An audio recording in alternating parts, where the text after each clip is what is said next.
the pinnacle of sports bowling right here at the ESBT Masters. There's been 8 stops along the way. We've waited 2 years for the Masters here as well, but we're here. Stroud Bowl is the location, and we'll see who will be crowned England's best bowler in the English Sports Store. Top 16 bowlers, top 4 women and top 4 seniors all on show then today. Top 4 seniors and top 4 women play 5 games, and then they'll have a game shootout at the top 4 that qualify through the first 5. And then I don't know how the top 16 thing finishes, but I imagine it'd be pretty similar.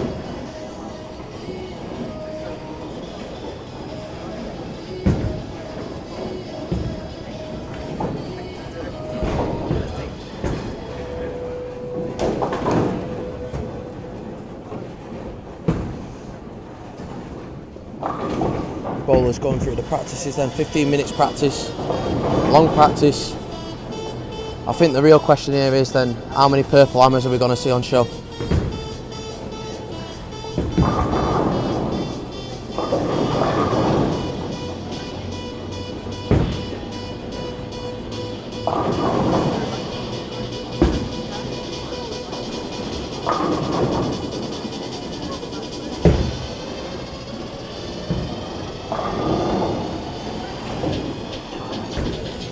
Sorry, mate.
And then if you're just joining us here on Riding the Ditch, ESBT Masters, top 16 bowlers in the UK after the 8 stops points accumulation. Then we'll run you through who we've got on show. If you don't want to know, if you want to know who's on show, go over to sportsbowling.uk on Facebook.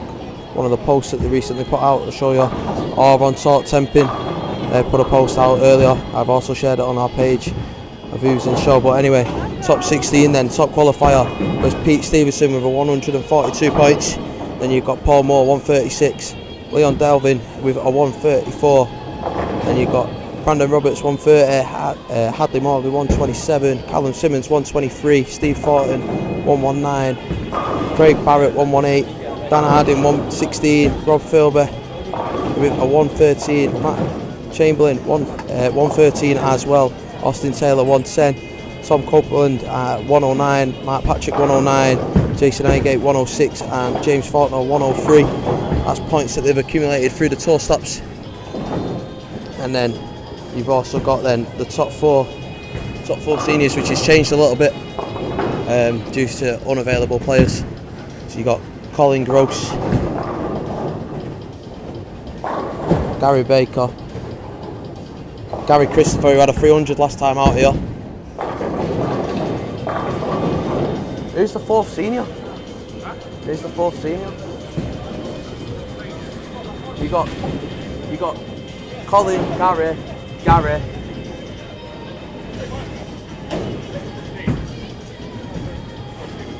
No, it's Liberty next year, isn't it?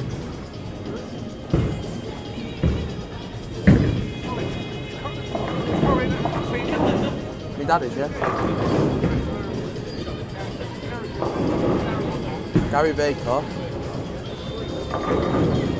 There's got to be another one. Mike Sykes is the fourth one then. Mike Sykes is the fourth, so it's Mike Sykes, Colin Gross, Gary Baker and Gary Christopher. And then you got the top 4 women as well then. Are Stacey Gold, Jess Sills. These are probably changed, haven't they?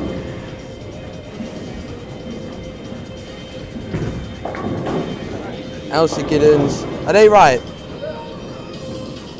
Stacey Gold, Elise, yeah, she did. Second, and Yeah, so they're right. So the top 4. God, height of pinnacle commentary. This, innit? Stacey Gold, Elsie Giddens, Steph Golsick, and Jess Sills make up the 4 women then as well. They're in this ESBT Masters. Like we said, going through their practice sessions at the moment then. 3 cameras on show, iPad connection is actually running pretty well, to be fair.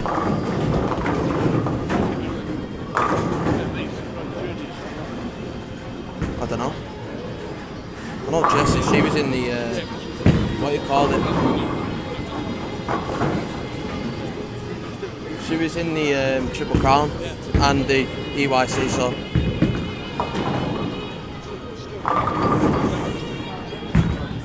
Yeah. It's under 21 now, isn't it? I know, got rid of the yaks as I come back bowling, it's great.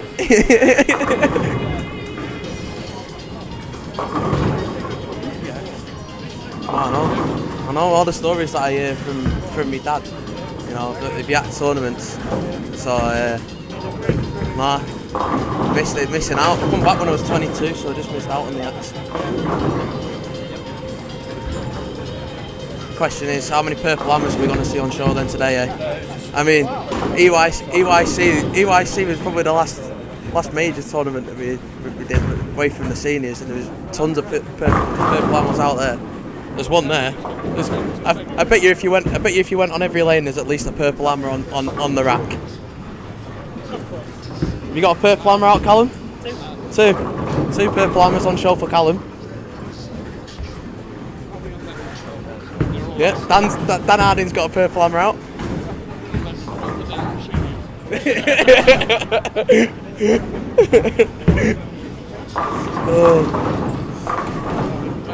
The main ball in the seniors is the altered reality. That's the main one for the seniors. I think near enough every senior has an altered reality in the bag.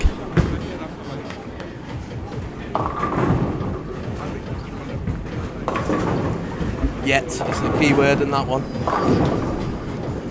I like his shirt. Hadley's shirt's quite nice. I mean, he is Mint Sportswear after all, isn't he? So, Joe, what? We'll switch over to that camera just to show everybody how nice Hadley's shirt is. Bowling on lane 8 at the moment. He'll come into shot in a second.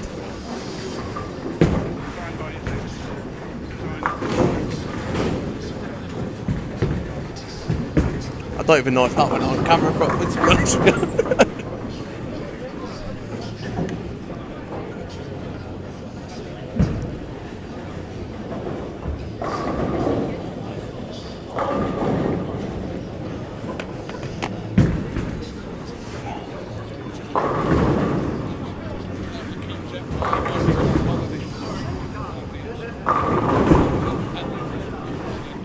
Yeah, well, they get on well, don't they, so makes sense. Oh right, he's proper business, yeah, he does F1 seats or something, doesn't he? Oh right. Yeah. So, alright for some to have about a 3-month holiday though, innit? You got to earn it there, don't you? You got to get it there. Yeah, no. Oh well.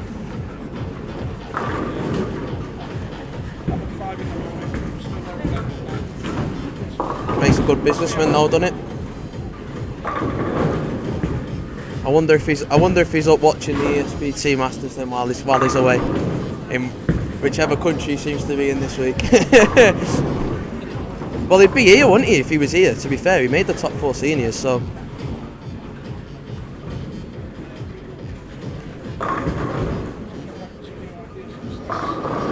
Well, maybe.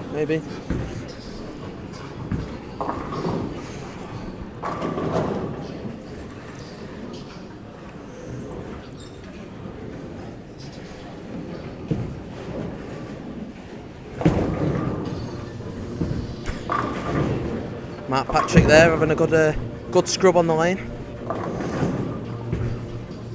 On lane 12. Manager here at Stroud Bowl is Mark, so we're expecting big things from him. Oh, what happened on Thursday then? Go on. Wasn't bowling very well in the league. He was suffering. Is that the sports pattern one? Yeah.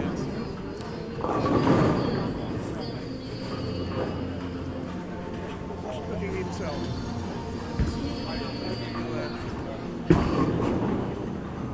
Could have been better today, I don't know. Yeah, I know people. Struggling, just lazy something. But it's tournaments like this where some people come alive, you know. It's just last weekend Resdev Masters. Colin was up against Nev Robinson, and Nev had probably had high game throughout the day. He bowled well. Don't get me wrong. He was consistently just over average, and then obviously you have your age bonus on top of that in the seniors.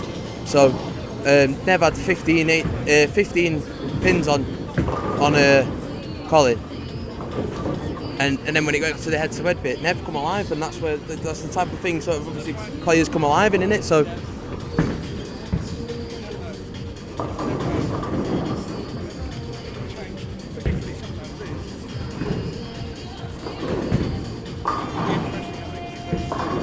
With the others coming in later on, these playing on this pattern now will give a bit more idea of what it's about. And coming in, sometimes it's not necessarily a good thing getting that buy. what is the buys? Oh, I need to find out the pattern. Right, it's top 4 buys. Yeah, it's got it on there. It's quite an odd-looking pattern. Oh, I've seen the pattern. Yeah, the pattern is it's funky, innit? The edges, it's like stuttered, innit? Yeah. So these guys are going to get how many games? Five games now. They're going to get 5 games. Yeah. Whereas they're coming in, and these have got 5 games practice. Yeah, exactly. Yeah. It's one of those things where maybe having the buys isn't such a good thing. Well, you've got your practice. I mean, I'm sure they'll have practice after it. So Yeah. yeah. They'll get practice. I've got 5 games. Depends when they're in the bowl as well. So you know, you could be behind watching people, and you get a gist of a shot as well. Then yeah. Some people can get an idea from Yeah, exactly. Yeah. Some don't seem to bother. I always think it's a good thing. Come up and watch. Yeah. Particularly if it's somebody who bowls like you do. Go along and watch. Yeah. What they're doing. Yeah, See what they're exactly. using, Yeah. what line they're playing.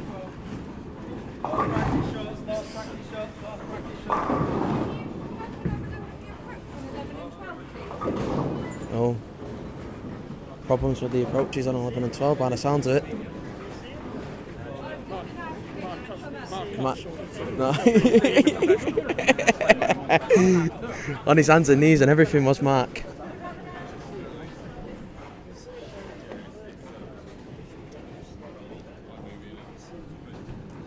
Oh, and we're going to have fun here as well because the names are in his A, B, C and D, aren't they, on the ESPT store, so we'll have to get the score updates from Lee once he gets them after 2 games or something like that. I'm guessing he's going to get them after.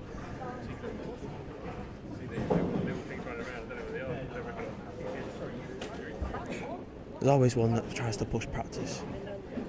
Steve Thornton, last one to have the shot.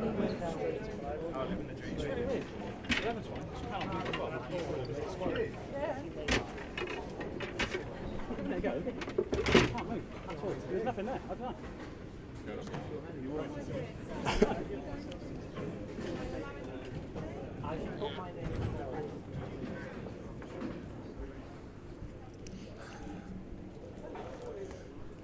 We'll stay with this camera then while we wait for a limit. see if the lane set can do anything with lane 12.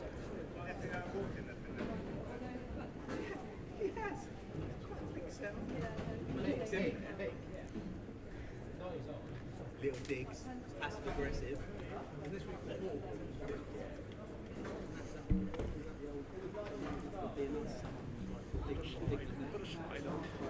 Yeah. Yeah, but it depends if it's just one part of the lane though, innit? If it's just like, say it's just like board 35 or something, but then board 10 sliders, you don't want to be messing about with. Yeah. Yeah, exactly. Yeah, exactly. No, yeah, you don't want to be messing about with it. Hey, there's a purple hammer on there now though. On 11 and 12, there's a purple hammer. There's two of them on there.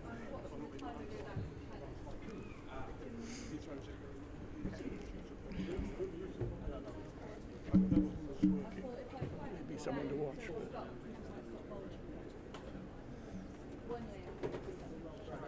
It's gone very quiet, hasn't it?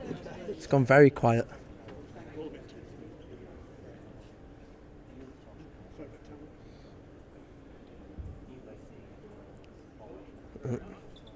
Well, you're getting the photos ready.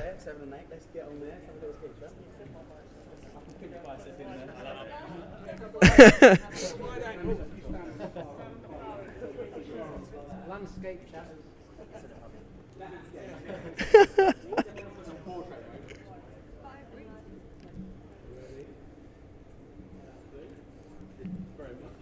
We'll switch between the cameras then as we watch Lee take all these photos.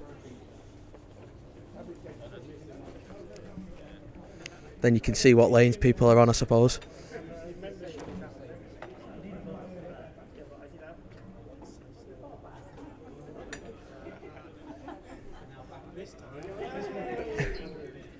Doing the okie dokie on line 9 and 10 as they're taking the photo here.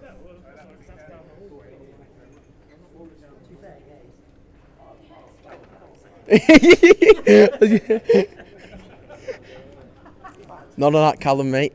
It's PG, this.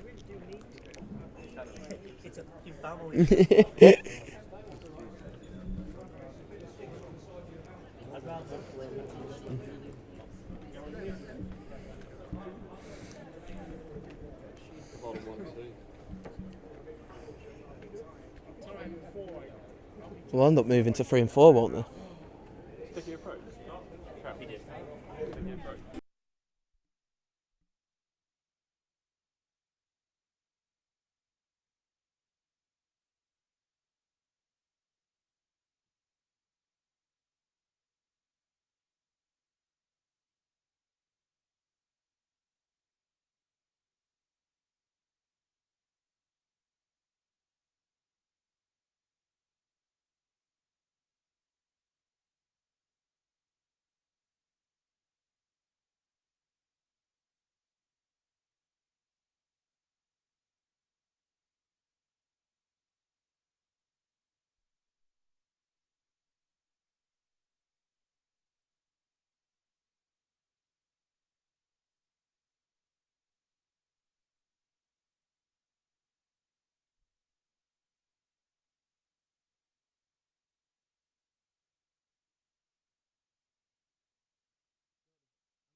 Still waiting for lane 12 to be sorted then.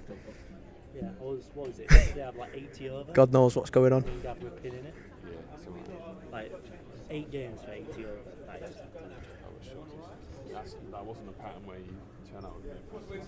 You can't expect 100 over that. You have to take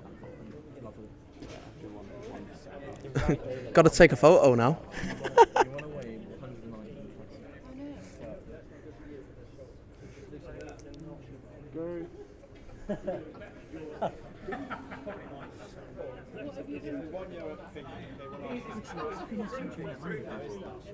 Are we good to go?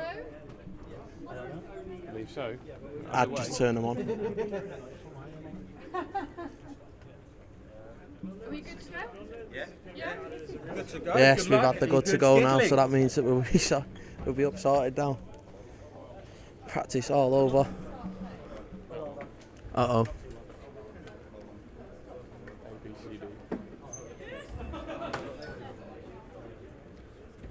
Yeah, I know it's going to be awkward, isn't it, for scores. Looking on the ABCD on the screens. Going to have to keep an eagle eye out for any decent scores going on. Bowler A is on. Yeah, exactly.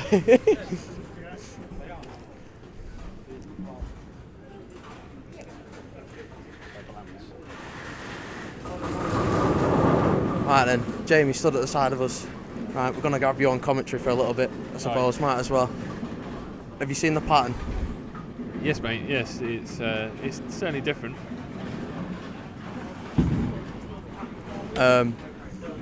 It's a different pattern, I suppose. Yeah, I've seen the photo. Bit of a stutter going in on the side. So I have to try and get the photo, put it up on thingy after the day's play. See Stevie T there starting off with a strike on lane 11 then. This could be his day. Stevie T. It's one of those patterns where he'll be consistently there, I think. Scores may not be massive, but I think he'd be one to look out for. Yeah, I mean, he's always up there, isn't he, really, to be fair to him. And then he's going away with the seniors in January as well. That's now right. that he turns 50 next year. So we like to laugh at him about. Definitely needs to be done though, doesn't it? The old silver fox. Oh, But I'm catching him up now. you're only getting older though every day, aren't you, I suppose? I'm going to have to go sort this camera out. Lovely, it happens all the time. That's through that stoppage. They're on for about 30 minutes and then they cut off. It's like a power save mode.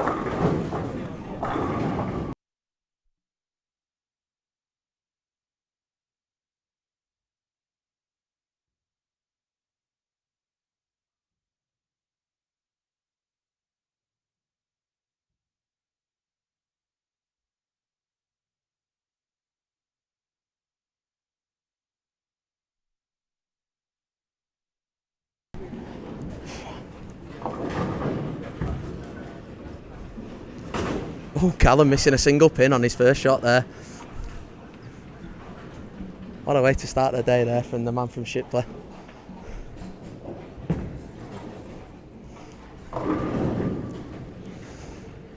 Elsie then on. Bowling High Road Max. One of the top 4 women to qualify in that women and seniors section, away from the top 16 bowlers. See Mark still struggling with that approach. Going straight through the headpin there on lane 12. Right then, you must have bowled where you've had a bit of a problem with the approach before. How much does it get into your head on mental wise? Oh, absolutely, all the time. Sometimes down our local centre at Poole in Dorset, many people, the old Branksome Bowl, humidity is a killer there. Approaches aren't right, you stick one time or you slip, or every time you go out for a single pin or whatever, you're thinking about, am I going to fall over? Am I going to stick? Am I going to break my knee? It's a nightmare. You can get in your head. But the guys just need to adapt and then get off the pair and move on to the next one, I guess. That's all you can do. I suppose it's 5 games, so moving after every game.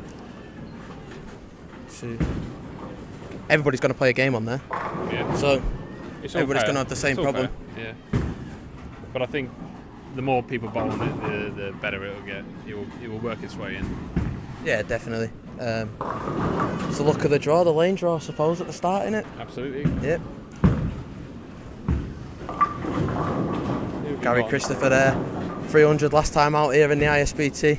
Starting off well. Double to start. Man on form. Man on form, exactly that. Go sort that.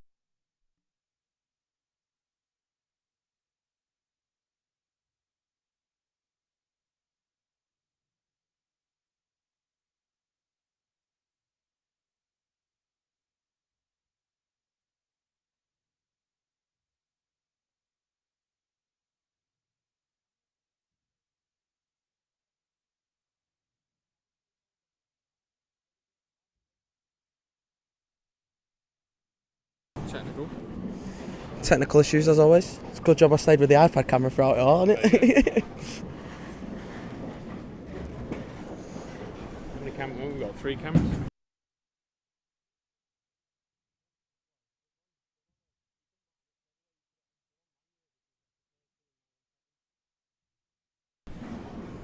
And then we'll watch this shot from Thomas Copeland and then we'll move over First 5 pin of the day, Jason Hager. to the camera behind lane 6 because there is a 5-pin left.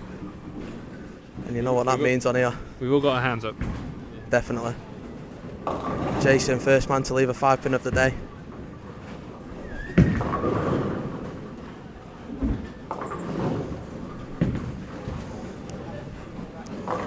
Should see it on a Thursday night at Altrincham. We do slow claps now as well when people leave a 5-pin. Proper pressure.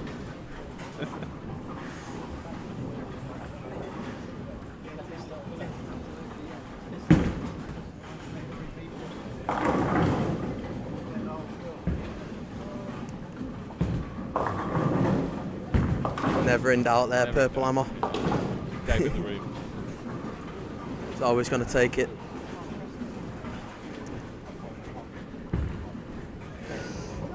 If you are watching, chat's open if you want to leave a message who you're cheering on or anything like that.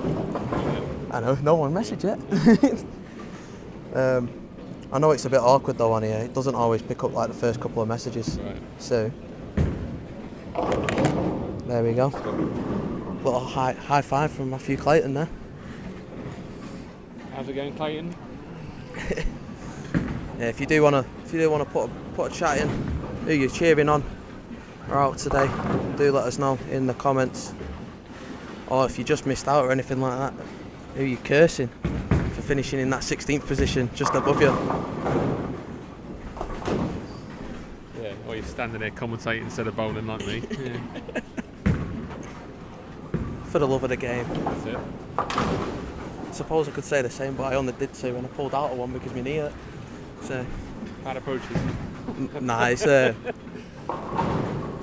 old injury from when I was younger, and then Chesterfield lane 1 where it cuts off Oh did me over, but it's just the old injury from the ACL injury from when I was younger.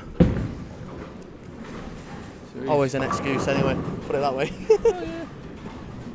Try not to call them excuses, but yeah. Who we got then? First lane pair, we've got Colin Groves, Mr. Thirlby, young sensation Austin Taylor, and Jason Ago. First man to lead the 5-pin, Jason again. Well, yeah. We Fair it though. we all leave a 5-pin. The question is, who's going to be the first man to leave a 5-pin and miss it? That's the true one. There's always one. Every tournament. I need to get my hand up. You get that point. At 7 and 8 then you got Hardley Morgan, James Footner, Jess Sills and Matty Chamberlain. It's always awkward when you don't know everybody's name at the moment. Right. Matty he never puts his name on a shirt. Fair enough. He likes his dry fit Nike shirts.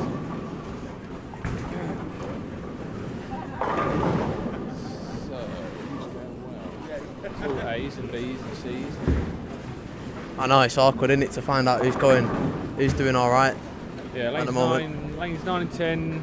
we have Callum Simons, Dan Harding, old timer Gary Baker, and Craig Barrett, who's, I must say, he's bowled exceptionally well this year. Deserves to be here. Well, it's not over. It's not over just this year, though, is it? I mean, it's going back to 2020. But he's had some standout results this year. Oh for sure. yeah, Really good. definitely. I mean, there's been a couple of days when he's been top man on the day and then just been pipped at the post or something like that. I mean, if we go to it, good luck to everybody from D Parker. Jamie's got a lot of excuses from Matthew Clayton there. Yeah, you're not wrong, son. You're not wrong. So I know Talk Temping put up who'd won every. I suppose I could just go on the sports bowling thingy and tell you who's won every stop. I mean, it starts from, I think it's year 2020 where it starts from, isn't it? Pre-COVID. Yeah, pre-COVID.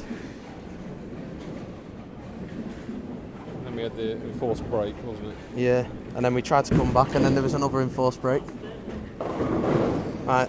Rightly or wrongly. That's a story for another day. Event winners then. Stroud 2020 was Dan Harding. Shipley 2020 was Adam Cairns. Chesterfield 2021 was Austin Taylor, who's bowling at the moment on 5 and 6. Winner of Stroud 2020, Dan Harding's on 9 and 10. We'll go over to that camera in a minute's time. You've got the winner of Stroud, I'm guessing that's 2022.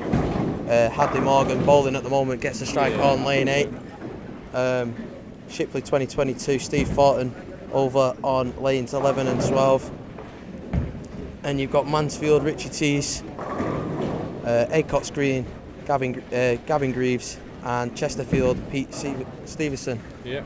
So Pete in action later on, one of the top 4 seeds. Yeah, he's had a line today. He'll be raring to go. Working with him this week. He's up for this. I tell you, he's really excited. He's bowling really well at the moment, and I think he'll be one to watch out for this afternoon. Definitely the case. I will jump over then to the camera, pretty much in the middle of the lane. Watch Callum Simmons then. Man from Shipley. Purple ammo. Didn't like that one. Oh dear. Oh. That was a terrible shot. You won't mind me saying that. Anything to say about Callum bowling it terrible. He loves it. You've got to take it when you give it out when you bowl well. Yeah. So and he loves it because he gives it out himself as well. So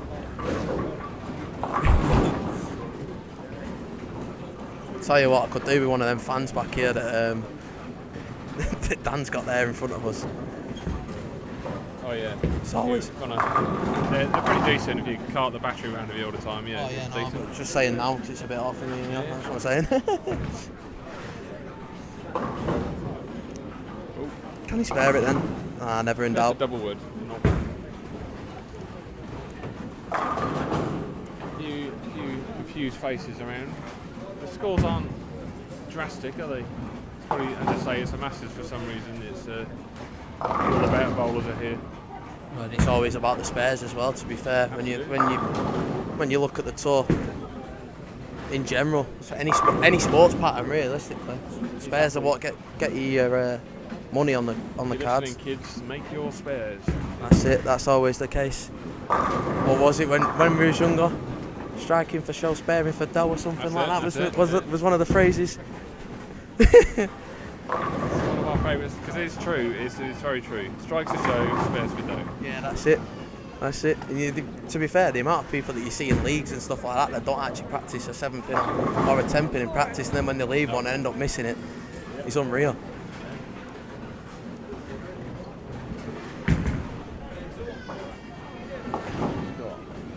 So, choose player. That's Austin Taylor. He started on lane 5 and 6. We'll go over to him as he takes his shot then. So he's gone double spare double. Yeah, he's gone double, 9 spare double. Yeah. So he's going well to start off with. Going really well. The left-hander.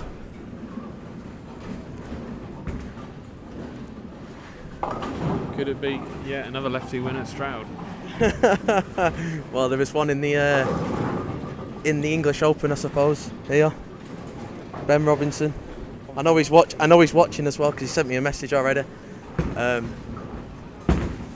saying that he was telling me how he didn't bowl enough or something like that. Any excuse, eh? Oh, that's me. That's me. I don't bowl enough. He's too busy making his YouTube videos now for the new hammer balls. Absolutely. Got to represent the brand. Yeah, I suppose, isn't it?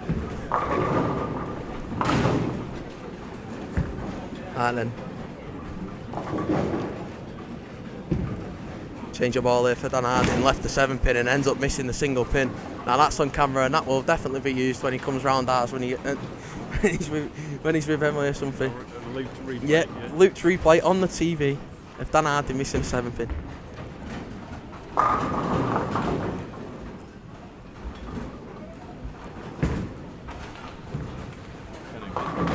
Oh, no way. That's got to be one of the luckiest strikes I think you'll see on Riding the Ditch today there. Callan Simmons. How he managed to avoid the 4-7 split there. My jaw hit the floor. Bad dash shot. Yeah. Bit of glamour for you. Bit of glamour.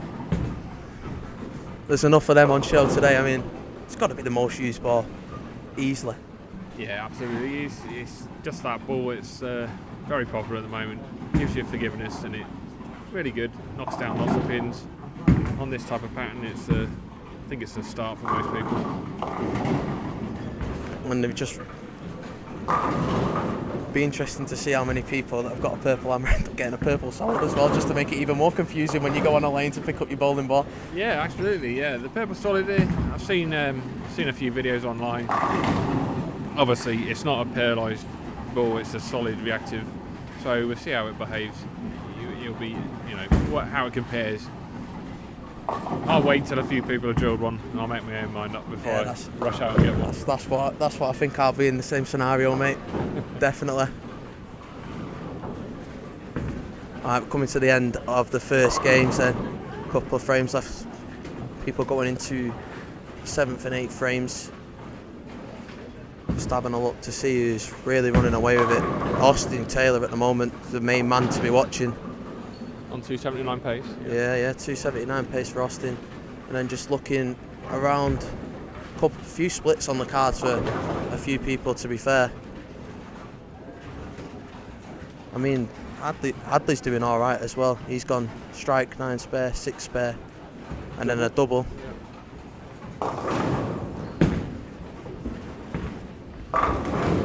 He's just made it. Got away with that one. He's just made it a triple, so we'll go over to that camera, seeing as though the main two big scorers are on this pair, and then you look at it as well, you've got Rob Philby that's done pretty well, he's keeping it clean through the first 6, bowling now. And that is commentator's curse at its finest. Curve, mate, yeah. Straight for the beat. It's pressure of the camera, it's as if he knew that the camera had just been switched over to him. Yeah, 4679.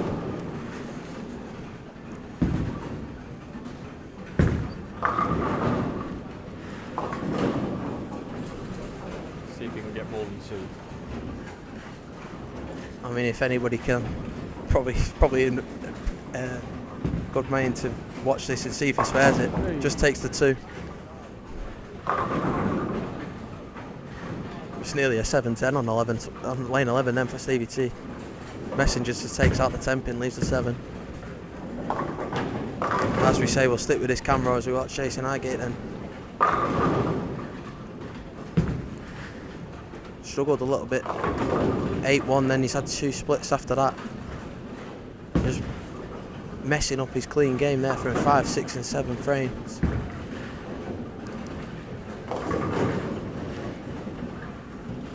As we say, Austin Taylor on 279 pace then on lane 5 and 6, just in shot, as you can see here.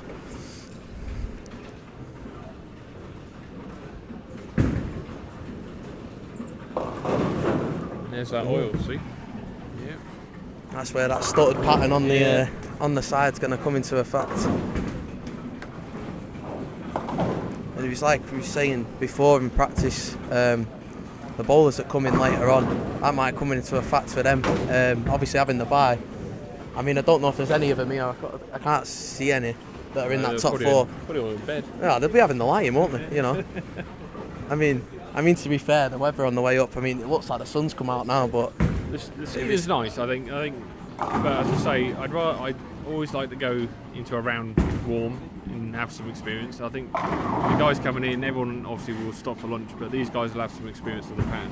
So technically, the C's are better bowlers, I guess, from the rankings, but I don't think it's going to make much difference. it levels it up a bit, doesn't it? I suppose. Yeah. There's Austin there, first open on the cards for him after going for a 2-7. Nine pace gets the 6-1 by the looks of it on the cards there. So he's on 179 now after 8 frames. But Hadley Morgan's still going pretty well on lane 7 and 8. You just seen him get the strike.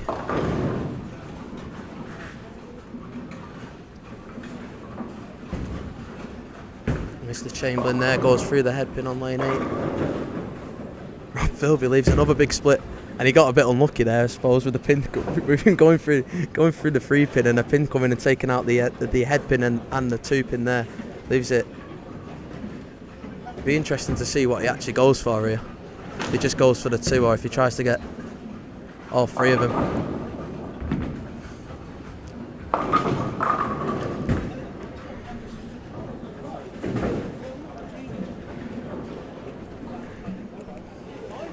We'll go then over to the camera on the far end, give these a bit of a showing.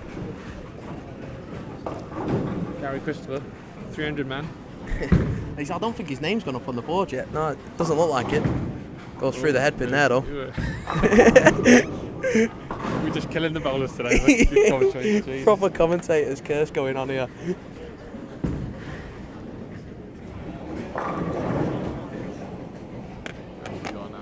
Thomas Copeland, young Thomas Copeland. He's probably the only bowler I actually remember from before I had the break. The only one that's probably stayed with it. Yeah. From when we used to bowl at Blackburn, in some of the tournaments when I was younger. Great centre there. Love Blackburn. Yeah, before it became a 10 pin or something like that.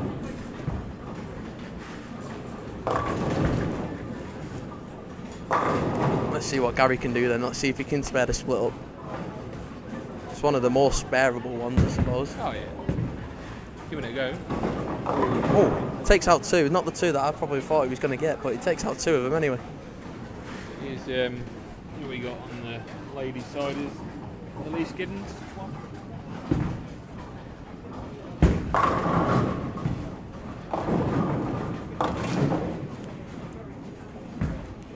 Our high road Max there. Ball that I have in my bag as well, actually. Double wood. Team England bowler represented England at the Women's Europeans, I think it was. Yeah, recently, wasn't it? Yeah. Hadley Morgan still what he does at Stroud. Just carrying on. We'll go over to Hadley in a second, but we'll stay with this camera for the meantime. Just left the shot there. Callum Simmons getting a strike on the cards after struggling a little bit in this first game.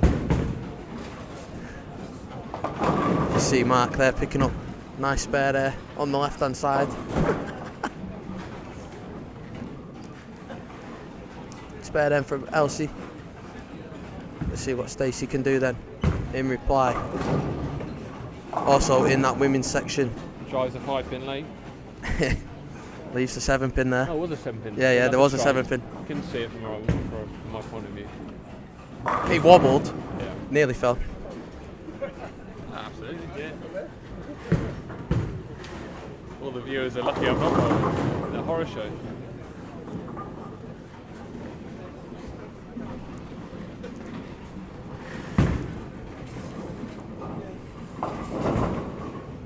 We picked him up as Mr. 300 last time he come here, Gary, but he seems to be struggling. It's a nice spare then on lane 13. Stevie T looks like he's struggling as well with that reaction there. I don't know what score he's on. Couple of splits. Spoiled the rhythm, I suppose, with Stevie T's score there. 157 as it stands, but obviously off the back of a strike on the 8th frame.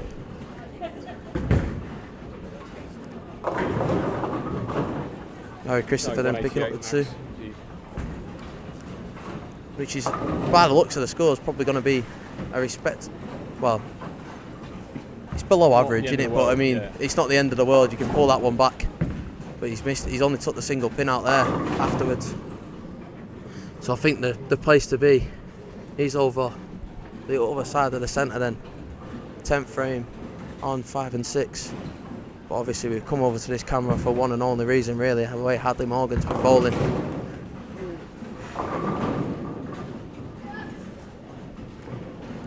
Austin seems to have bounced back pretty well though from his open on the 8th. Striking the 9th. Started off his 10th frame with a strike as well. Commentator's curse yet again. He's done alright though, he's only got the 2. He's only got the 2 to spare up. I think he'd be happy with the start he's made. So. Oh, definitely. I think anybody in bowling would be happy with that. 227, I think. Yeah, max.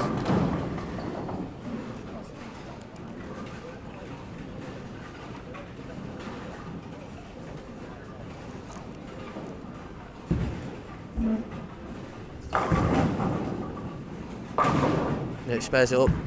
So it's a 2, as we've just seen, 227 then for Austin. He's at the 147. Is that Jason that's had a 147 to start? Struggled as Jason, as we said, 3 opens right in the middle of the game, spoiling the rhythm, I suppose, for him. Which 2 were splits as well. Yeah, that's never good as a bowler. He's going to need something big to pull that one back, I suppose. Yeah, Jason's a great bowler. He's had an up and down year. He's had to give him his excuses. Not that he needs them, but he's had a kid this year, so he hasn't been bowling that much. But Jason's a phenomenal bowler. Yeah, if anyone can do it, I'm sure he can come back. Definitely that. And then, as we see now, one of the senior bowlers. Never heard of him. Who is he? Ah, no. He got beat the other first there against me, so I'm not afraid to say it either. Not happy with that one. Puts in the ball. Thought it was a 5 pin there for a minute.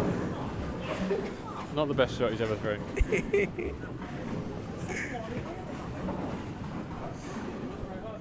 Your dad's. I like watching your dad bowl. He's one of the better seniors. Really good player. I want to be really interested to see what happens in the Europeans come January, because that team looks very strong. Just even the 16 men that got chose, to be fair, just to whittle it down to 4 and then 1 spare. Absolutely. It must have been pretty hard for the selectors. You see Rob Philippi there getting a nice little members bounce. The celebration off camera, but he was stroking his chin as to say, I'll take that one.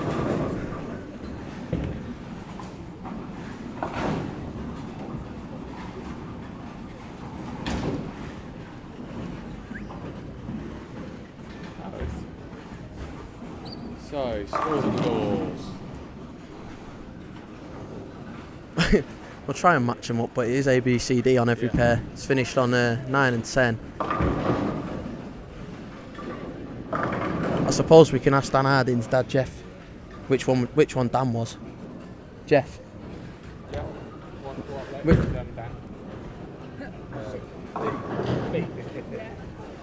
B. So He was B, so he had a 159 to start. I know Emily's watching, so we'll give her an update on Dan's scores.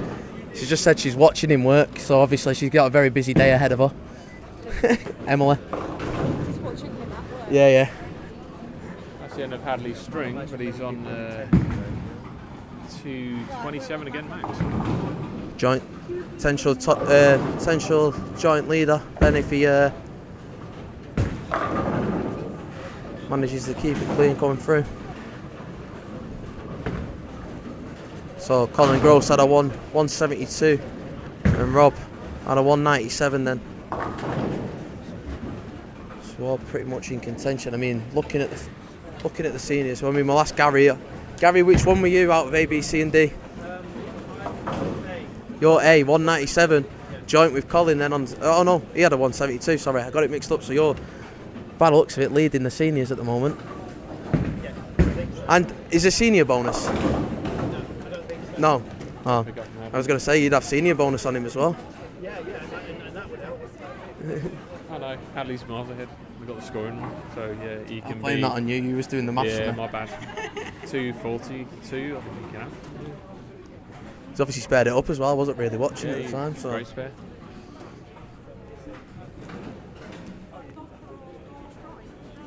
He's got a ball jam.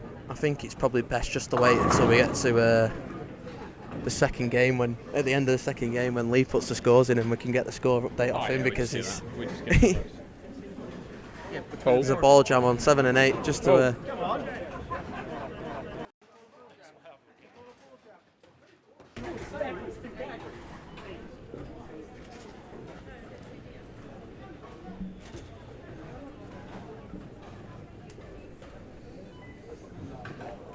So bowlers on the right lane, then we'll move one lane right. Bowlers on the left lane. Well, we'll move one lane right to the right, one pair right. Let's get it right. And the bowlers on the left lane will move a pair left. As soon as Hadley's finished with his shot, once his ball comes back after the ball jam.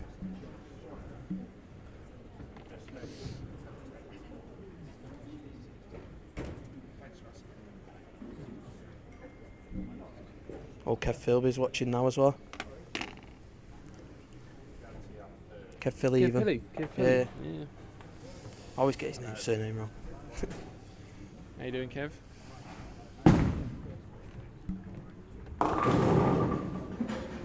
Come back quite a bit that on this last shot there from Hadley. Made a ball Finishes shake. with a 139, yeah.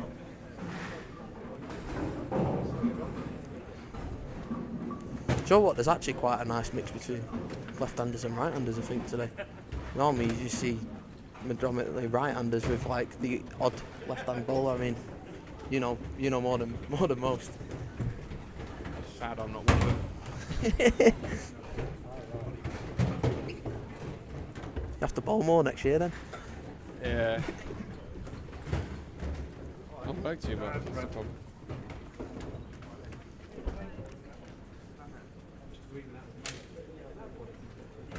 It's most bowlers suffer from is that want to bowl more but won't have to pay bills.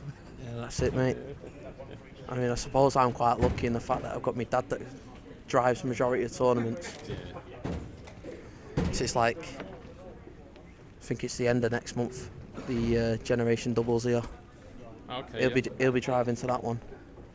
I mean, for some reason he wants to bowl. He wants to bowl with us in a doubles tournament. Don't understand that one. Father son time. Father son time. Hopefully we walk away with it. Fingers crossed. He's got his senior purple hammer out, has he? Well, normally, do you know what the main senior? But what is it? The altered reality? Altered Yeah, reality. yeah, that's it. Definitely the senior purple hammer. Every senior has an altered reality in the bag.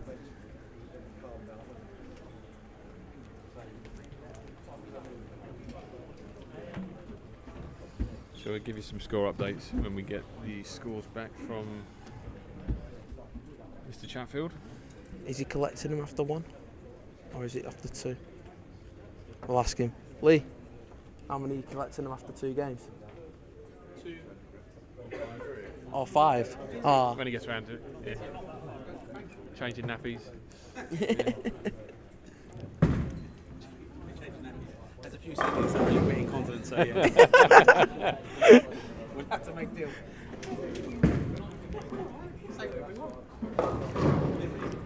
Yeah. It's a bit of banter, isn't it? Oh. Ooh. Jason is struggling a little bit here. Yeah, he struggled in the first game as well. He only had a 147. Yeah. Co-commentator, commentator's cursing everyone. There you go. You've had replies here off Kev.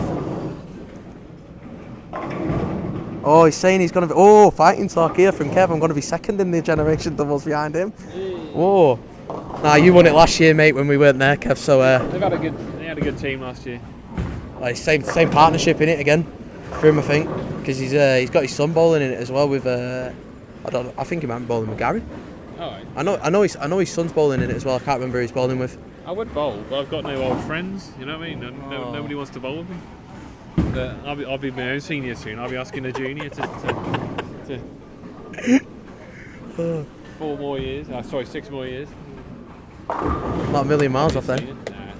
Well, that means what? So you're 45 next year then? 45 next year. Yeah. Get on the res dev. Yeah. Is that what it is? 45 for the res dev. Christ. Oh, we'll have to switch camera because that's going to go off in a second. Senior age bonus would kill me. Well, I think he's quite good in the res dev because he works it out so that it's quite even between all bowlers. To be fair, Jack's got a good system on it. We'll have a look at that. You have to get a message into him though because it goes really quick. Yeah. Spots. Oh, Steve Williams is Ethan's with. That's a good partnership as well, to be fair. Generation doubles here in end of next month, I think. I don't know, you'd have to ask him. It's your son. Everybody's a friend of my dad's, so that's like narrowing it down to every bowler in the UK.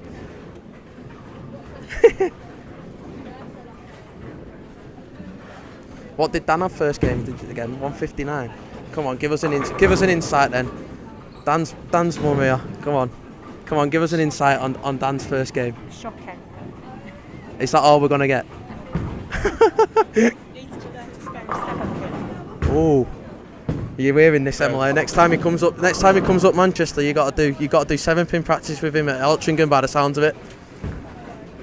You know, teach him a thing or two. He started off bad with he's missed 2 pins and 2 single pins, so he know himself he needs to do better.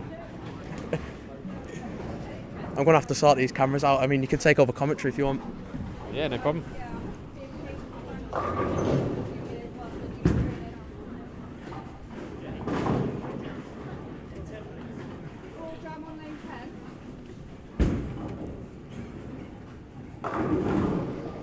So, Austin Tyler in front of us. Here we go.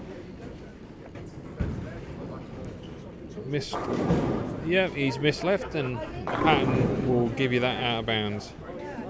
Ball wiggled. He's on the lane with Colin Groves. Mark Patrick.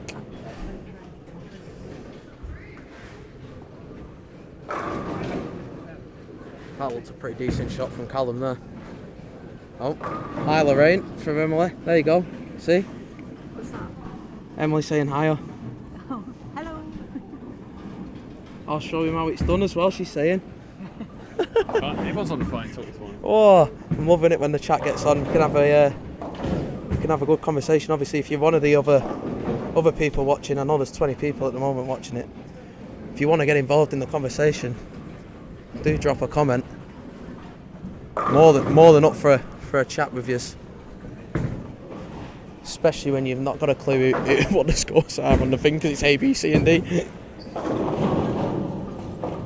How many purples being used today from Matthew? Too many, mate, to count. Well, I've only got 10 fingers. a few people started with them, a few people put them down. I can see looking around the lanes, but it's still the ball that's gonna, on this type of pattern, it's gonna give them the most forgiveness. Even Kev's put, how many of the kids are using Europhanes? Oh. You've got to get rid of times, Kev, mate. That's how it's going. Yeah, Austin Taylor's throwing one. Looks really good for him still. Oh, Dan Harden's still throwing one. You see Thomas there going through the head pin. It's really getting earlier and earlier for Dan now. See what Steph can do. I don't know where we are on score wise. I'm hoping Lee can get away from nappy changes and put the scores in after 2, so we can give you a little bit of a score update.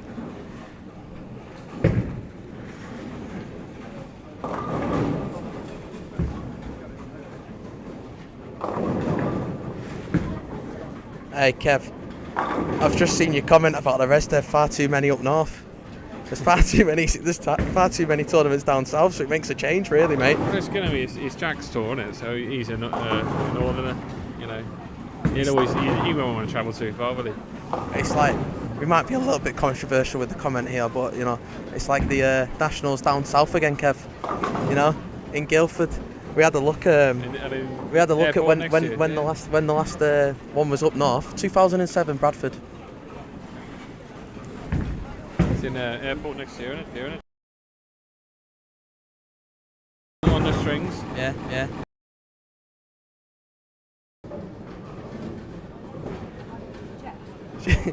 No.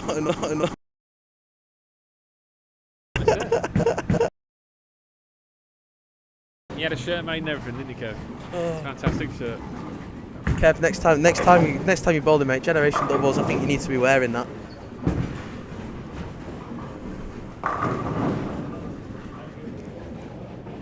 Let's see what bowl manager Mark can do then.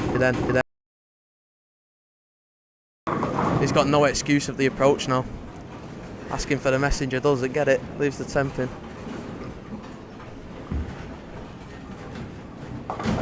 Was that a 5-pin from Callum that he nearly missed? Nearly missed left, yeah. I can't believe we didn't pick up on that one until very late on.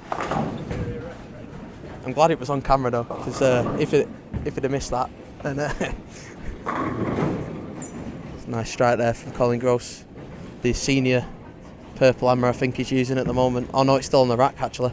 The altered reality. He's not using the senior purple. It wouldn't surprise me if he's using his 3D offset.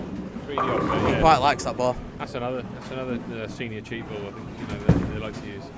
It's a champion. Don't see many of them though. To be fair. Champion by Lowell Ellis. He loves it. Team hammer bowler though, and he suppose he's got another one now as well coming along the way, hasn't he? Like, which looks very nice. To be fair.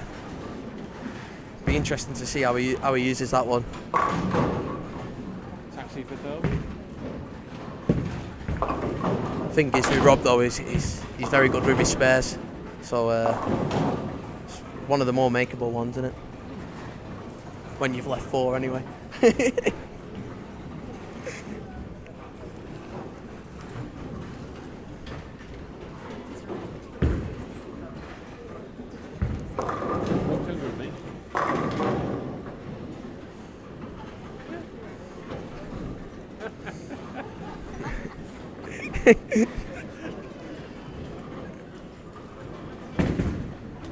Mr. 300 then. Oh, he didn't like that one at all.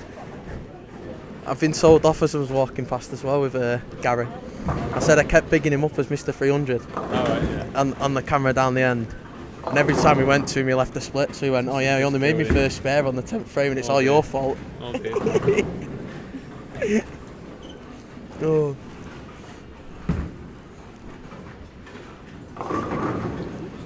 As we said there, Rob making the spare on lane 7. Oh. We'll go over to that camera in a bit and just show him the lean when he does. I was talking to him yesterday after the match about that. Oh, Gary.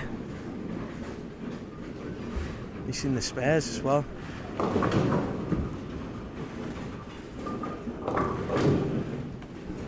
Let's see what the other Gary can do then in the senior section. Gary Baker. Yeah.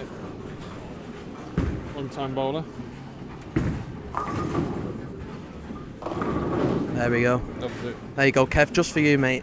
A reactive ball, high roll max. I suppose you got a good match up here in the women's section as well on 5 and 6. Elsie versus Jess. It looks like Elsie like that one. Nice celebration to the skies.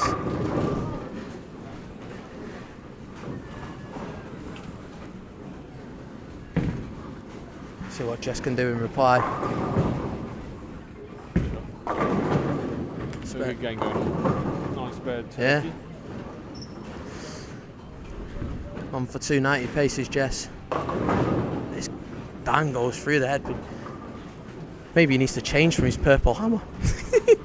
Well, I think it just the ball's reading earlier and earlier from what I can see, and he's moving in now, but it's hooking more. So he needs to probably go left and change ball, open up the lane a bit, I think. But these kids, they love their purple hammers. I'm glad. I'm glad to say I don't fall into the trend. No. Don't own a purple hammer. Thank God. Because I know I'd end up being the same fault where I wouldn't want to change the ball. Well, yeah, sometimes when you line up with it, it's hard to change ball. Everyone knows. Yeah. Right, let's see if Gary can make it a double then. And then the other Gary's on lane 6. See if he can spare up this. Couple of opens for Gary Christopher. Gary Baker then makes it 2. Do you know what? It's the only 300 that's actually been streamed on Riding the Ditch. Gary Christopher's here, ISBT. And to be fair, he wasn't technically on camera either. He was on one of the lanes that wasn't covered. He just managed to squeeze it in on the side of one of the cameras. And the cheers. Yeah, that's it. Jason now looks like he's got a bit of a shot. That's a turkey for him. Bouncing back like you said. What was that? Oh, that is let me find out. He's going to go find out what ball Jason's pulling. Kev cheering on Gary Baker there. I'll make sure my dad knows about that one, Kev. You know, one of your senior nationals team partners.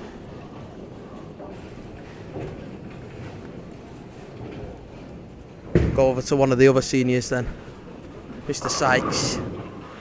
See, Jason's moved from one. Guess the Eurofane messenger to will. another. Moved from one Eurofane to the other. What Yeah, Eurofane's he's using? a radical double cross. They tried to market it as another amazing Urethane. I don't think it is quite as good as a Pale Banner, but it seems to be working for Jason at the moment anyway. Yeah, as we said, turkey for him so far.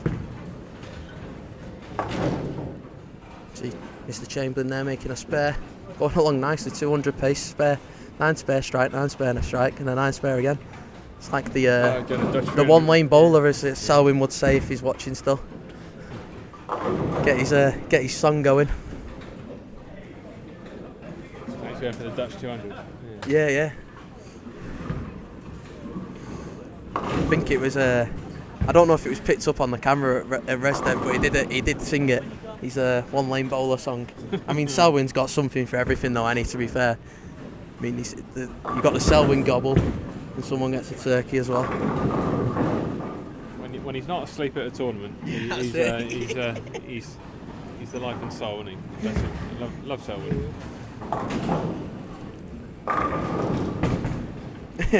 He's changed his mind now, as Kev. He's put, come on, all the seniors. Old bowling rules.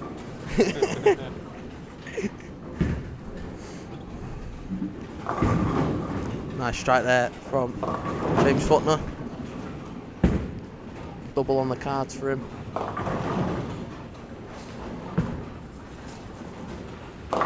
Let's see if he can carry on this Dutch. This is Dutch 200 then on lane 10.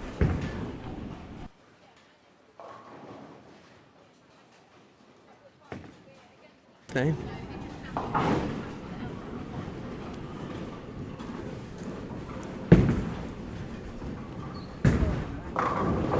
Nice strike there. Turkey for the Sykes. Good old Mike.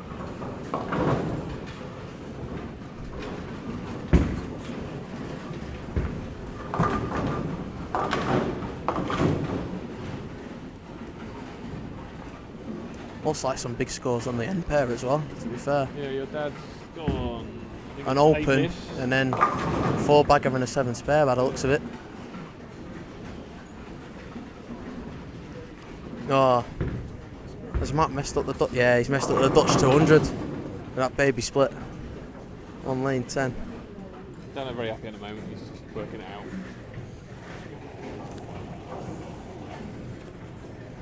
Just to get the batteries out. Here he is.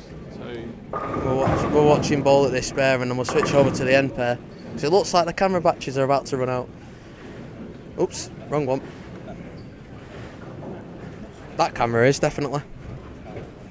Yeah.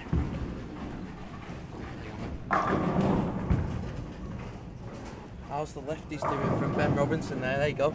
The lefties can give an update on the lefties. Morning, Ben. Well, let's have a look. Hadley and Austin both had. So Austin had 227 first game. Hadley, I think, had 230 odd.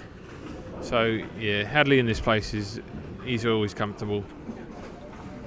So I don't quite think the pattern has shut him out just yet.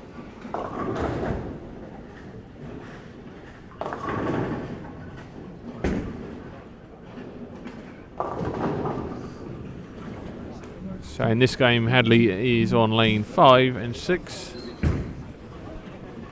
So he has gone 9 spare, 6 spare, double, 7-1, and he's just split with the 310.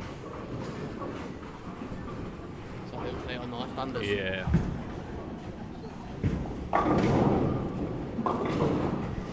Oh, another open from Colin Gross there on lane 14. Yeah. See what Thomas Copeland then can do on lane 12, see if he can spare this baby split. Gets it well.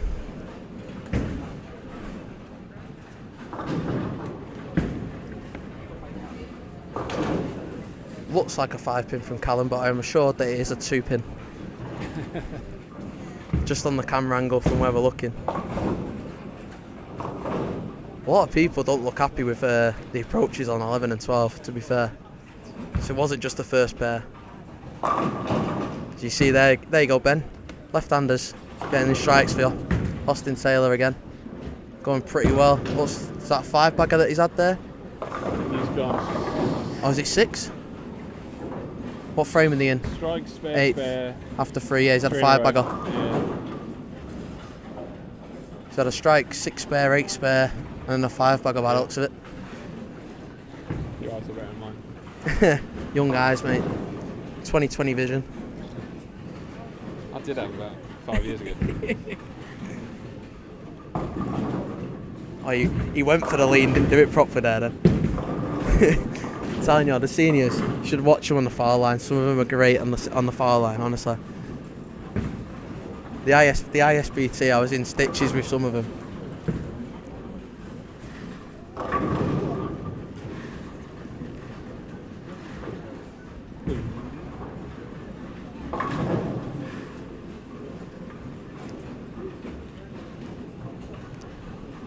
See if he can spare this one up then.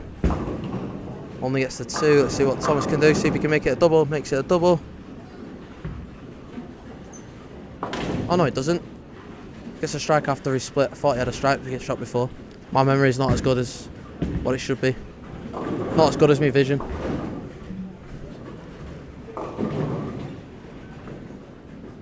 See Craig Barrett there. He's missing that pocket. 1, 3, 4, 10.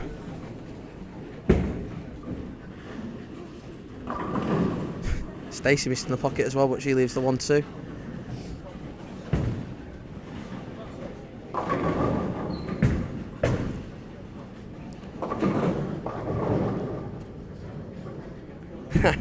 See, there we go. Kev will have a say on that one in the comments, but Ben Robinson, the purple doing wonders on the left. Come on, Austin.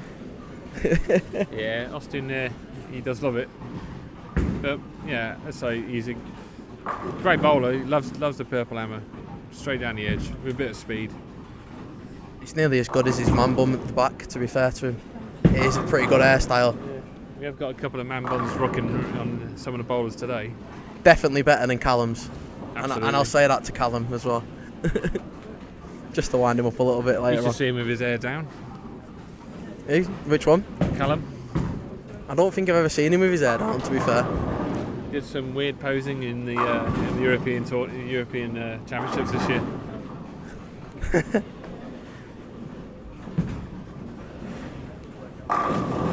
See if I can find a picture. We put it up. We'll have to. If you can find a picture, you'll have to send it me and we'll put it up. Definitely. I know he was doing posing on the EYC as well when he was when he was one of the coaches there. There was a couple of pictures of him messing about with his man bun on that as well. He loves it. It's as if he knows when the cameras are on him.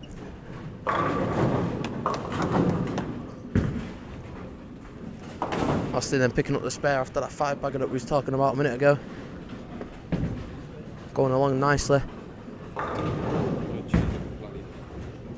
2:27 he had first game, Austin, and I can't see what score it is. It's a bit too far away from where I'm looking at the moment, but he's on decent pace anyway, put it that way.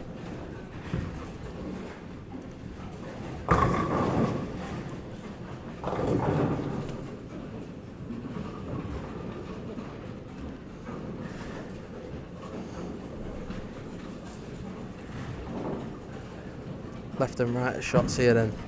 Craig Barrett, let's see what he can do first. Picks up the 2 from that big split that he's left, and then it's Colin Gross then. It's gone to his vibe now. Oh. Gets a nice mix. I don't think even he was certain on that one.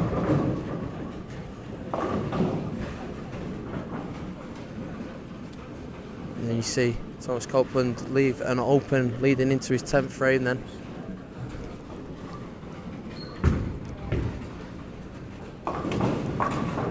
Mark picks up the 3 nicely on the right hand side.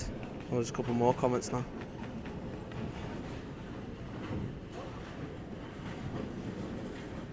What's the pattern for Steve Williams? A tough one. You can post that. I sent that to you as well. We can post that on the. So find this thing.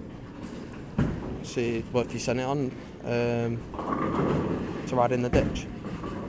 I'll post it on there. As soon as I find these pictures. Callum.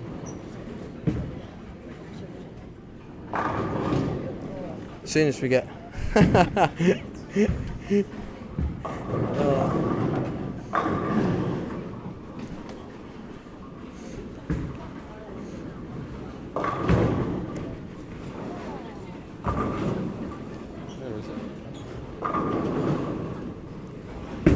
Stacey and Steph there. Stacey getting the spare, Steph getting a strike back to the women. Oh wow. Oh wow. Yes, that definitely needs to be sent over. It's fantastic. I've just been shown the picture of Callum with his hair down. It's like a spaniel. How would you the like best a spaniel, doesn't he? Yeah, the best way to describe it looks like a hairy biker's reject. Oh. Yeah.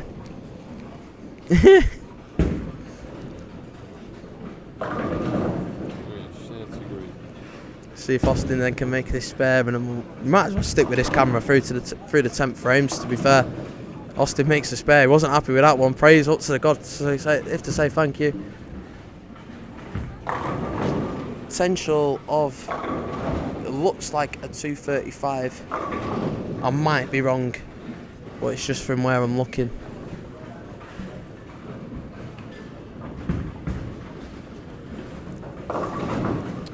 You got the capability to put the pictures on the stream. If I get them sent, then yeah. So we'll save them up and we'll put them up. Definitely.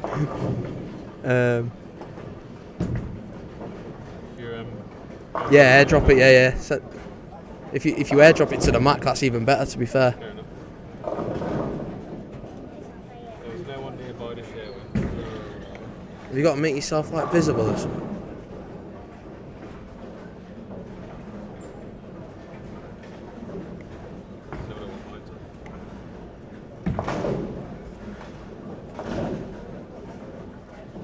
There we go. My phone should be up now. Available for everyone. Yeah, there you go. And then I'll just put it onto the Mac. Can you send us the pattern one as well, please? We've just been sent this. This is one of the greatest photos you'll see. If you know who Callum Simmons is. I mean, we'll switch over to his camera in a second. What's going on here? Oh. Cheers, mate. Thank you.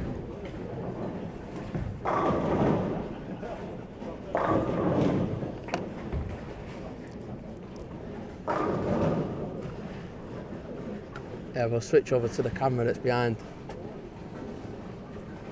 Callum's lane. I mean, he was on shot actually behind the iPad, but we'll switch to this anyway.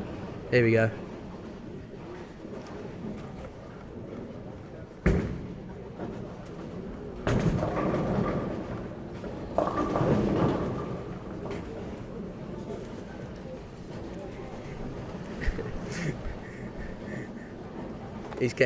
He's definitely getting outed on this.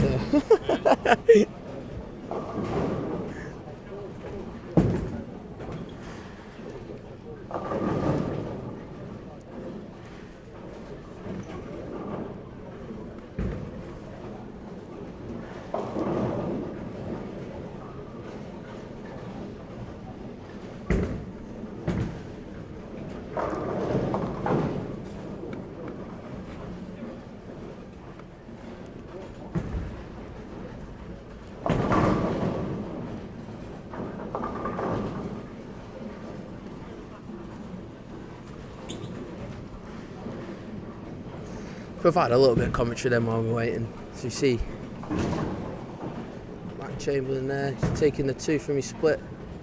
Finishes with a 2:03 though, respectable game.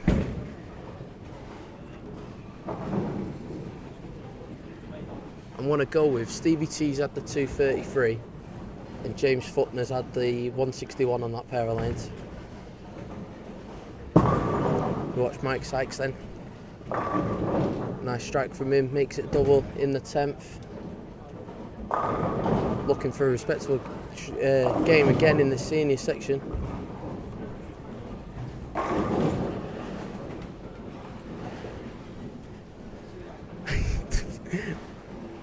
Max just being slow. I want to get the photo up, but see how it is.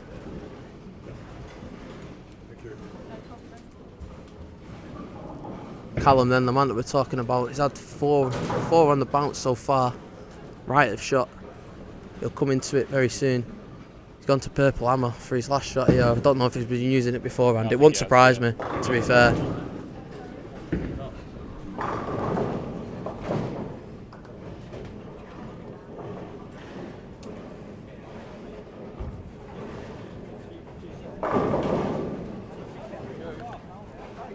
There we go.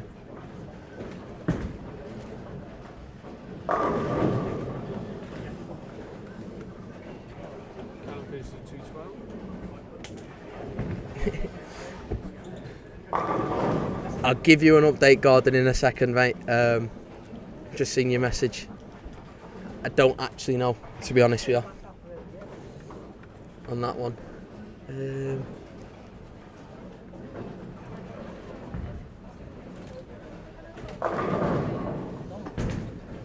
Where's the airdrop files going to go to? Downloads? Hey, there we go.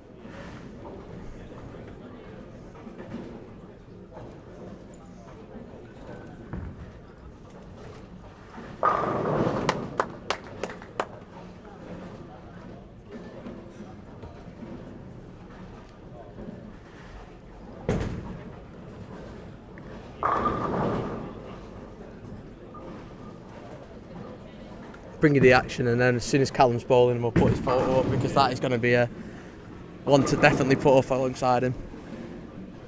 We'll try and get the pattern sent over, and then we'll show you the pattern as well, because I know that's been asked for.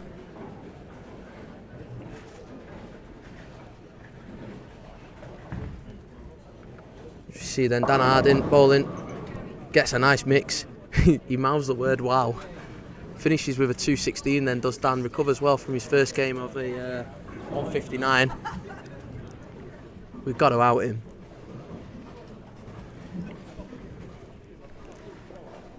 I hope he's. I hope Emily's still watching. Must be picking up. Must have picked up his 7 pins. Then we'll ask Lorraine here at the side of us. Did he pick up his 7 pins in that game?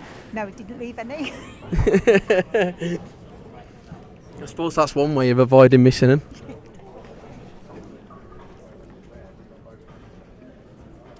Did that send over? Yeah, it's just come through. Right.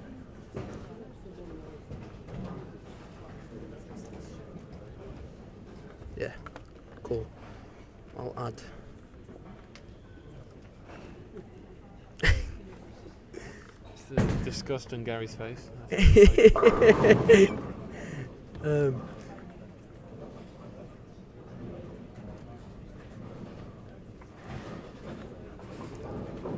Yeah, so we'll get the pattern up for you now. While the bowlers are changing over, I'm just adding it to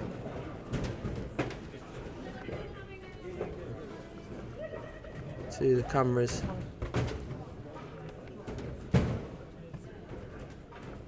It must be the other source then. We're getting it up. It's coming. Give us a second.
And then we'll bring you the action here then from behind 5 through to 8.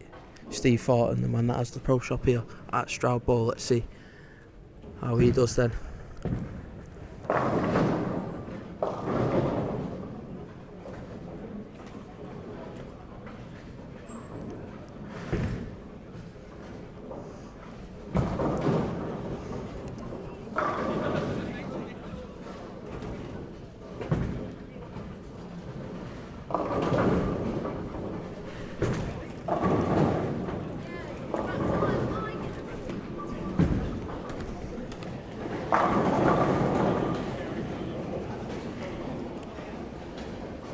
See what Mr. Thornton can do then here. Can he make his spare? Takes his spare then, does Steve. Compiling the score. We've got Shamey on getting the scores then for us, and that's what we like to see. This is why we recruit somebody for co-commentary. So we see a nice spare then on lane 6. So on the camera at the moment then you've got Gary Baker, Dan Harding, Matt Patrick and Steph Golswick. And on 7 and 8 you've got Mike Sykes, Gary Christopher, Steve Thornton and Elsie Giddens. That's who are on show on this camera at the moment.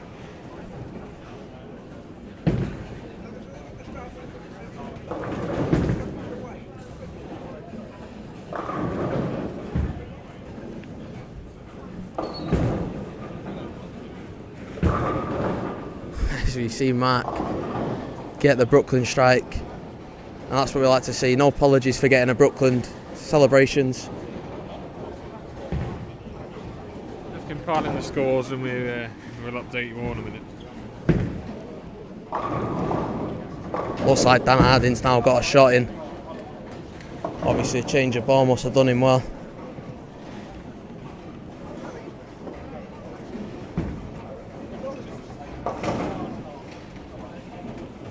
I know we had a bit of a chat with the viewers before.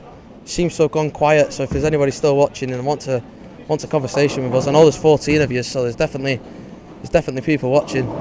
If they want to have a chat, get on the comments and let us know who you're supporting.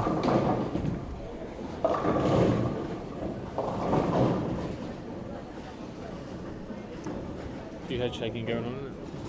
There's a couple of people struggling with shots.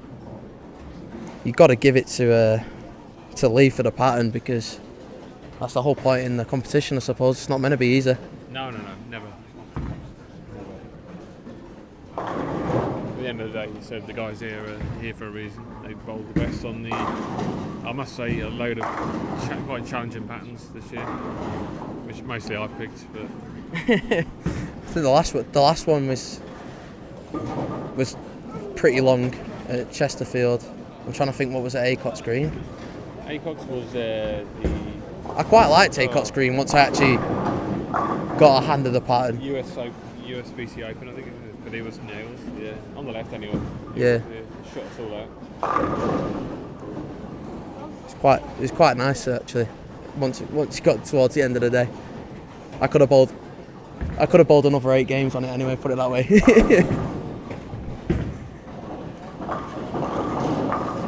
Dan Hart in there leaving a 4-pin.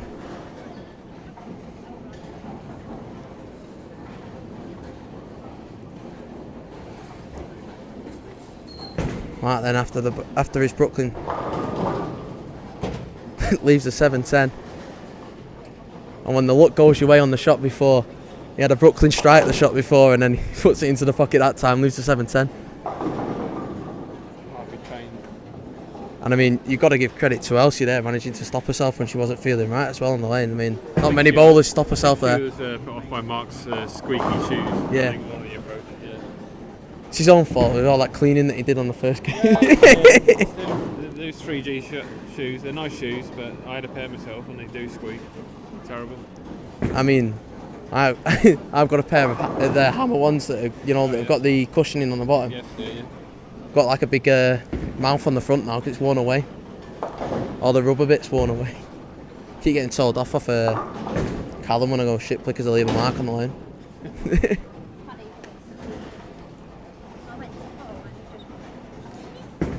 It was the squeak that stopped him. That's what I'll ask him. Oh wait, we've got a few more comments coming here.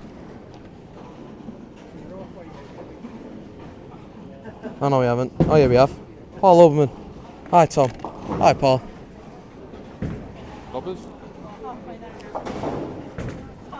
Starting up the BTBA tour again is Paul. I think he's asking for a couple of volunteers. So if anybody's watching it and wants to get on it, make sure you drop a message to Paul. Yeah, big respect for that. It's a thankless task running tournaments. I think rumour has it 1st and 2nd of July he's going to be in Altrincham, ran by me. Well, 2nd of July, 1st of July is one that covers over, so that's an exclusive here. I'm riding the ditch.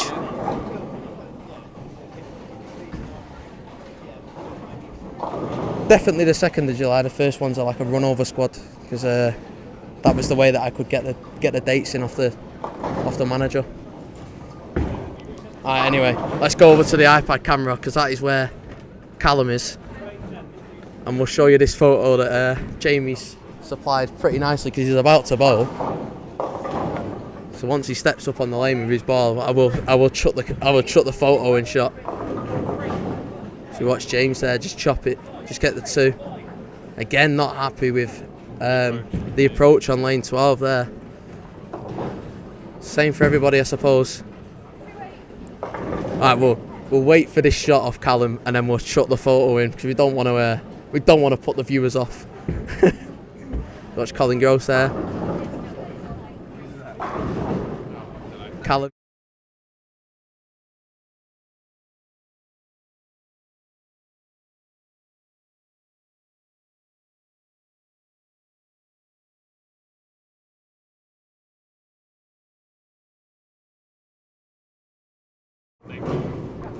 Oh.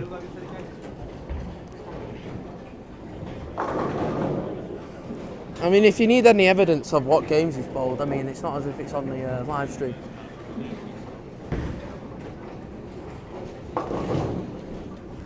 Right, and then Colin Gross here.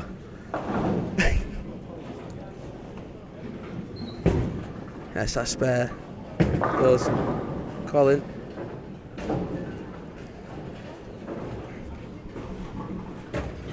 Adam Morgan then on lane 13. The left-hander. Oh, we got the left-handers on the pairs next to one another.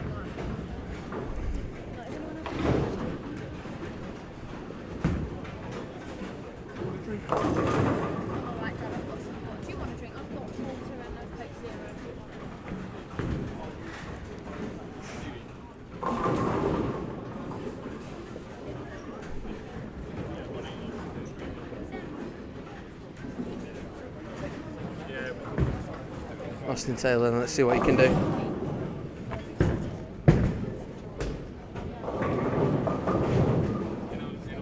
Oh, the mic gets muted when the finger. That's because I didn't add the microphone on, so it's my own fault. For the photos. Yeah, that's it. I mean, to be fair, I think it needed the moment of pause for that photo from Callum. But thanks for letting us know anyway. We'll probably bring the oil pattern back up into show in a bit.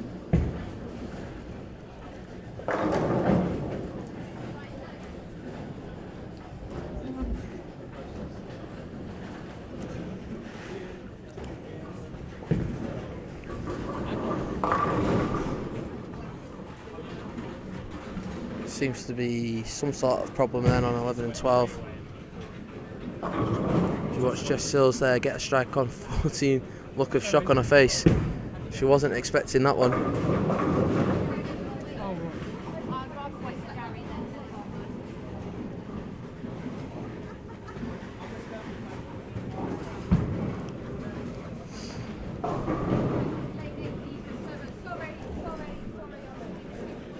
Paul, the scores will come very soon, mate. Very soon. Just waiting on and putting him in. People not putting the names on the score sheets. So, you know what us bowlers are like, mate.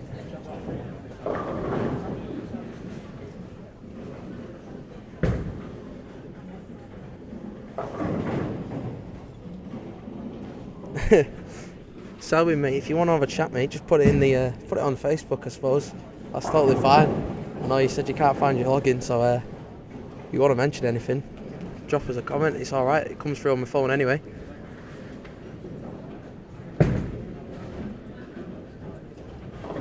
But don't worry, you're a fan favourite on Riding the Ditch, Selby.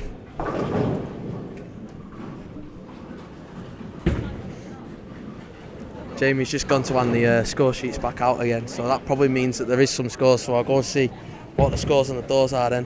As you see Austin Taylor picking up that spare pin there, but again another person testing out the approach on lane 12. A lot of people not happy with that approach.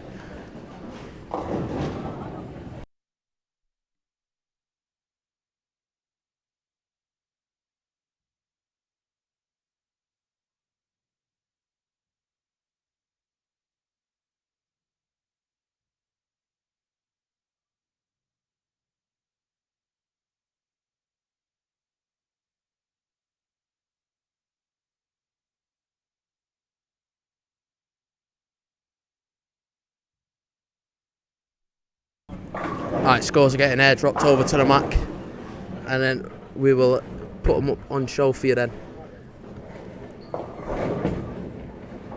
But as we wait for that, we'll watch the action then. Colin Gross, one of the seniors.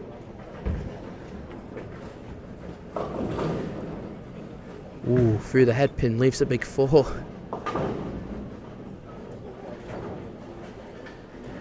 Keith on shot, shirt on show there from him.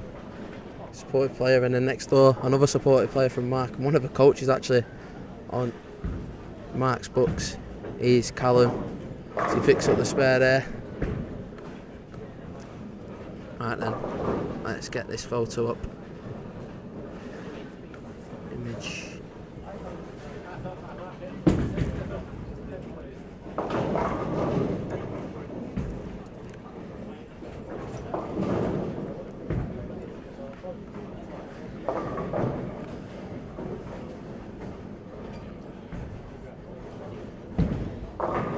Oh, perfect. Why is it like that?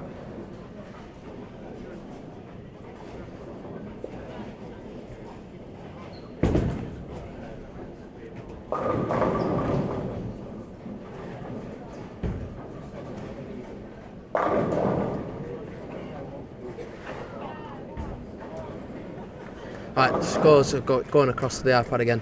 I'll get the scores up soon. They'll soon be in. You watch then, James Footner. All in. It's the spare nicely. It gets the strike nicely even. Just Sills bowling for this 10 pin then on lane 13. Alright, scores are in. Scores are getting imported as we speak.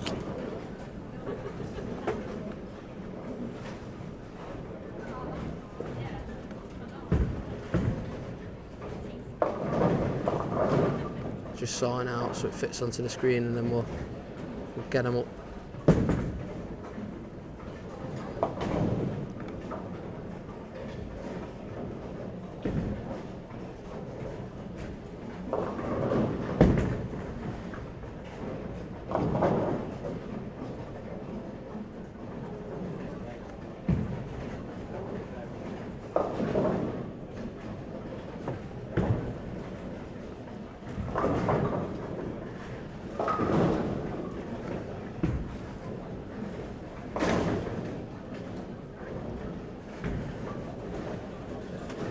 Alright then, watch this shot then from Colin, see if he can pick up the spare here. Nope, completely misses all pins, and that could come back to bite him come the end of the day.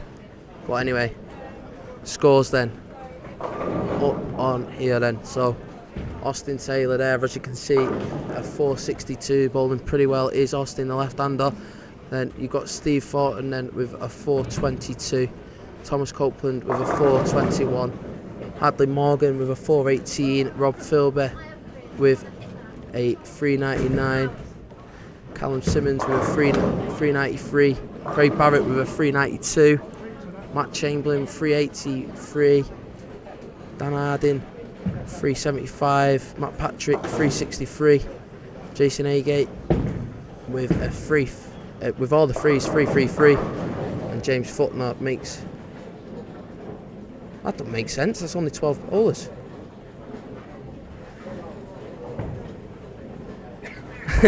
Maybe we've not got all the scores in from the 2 games.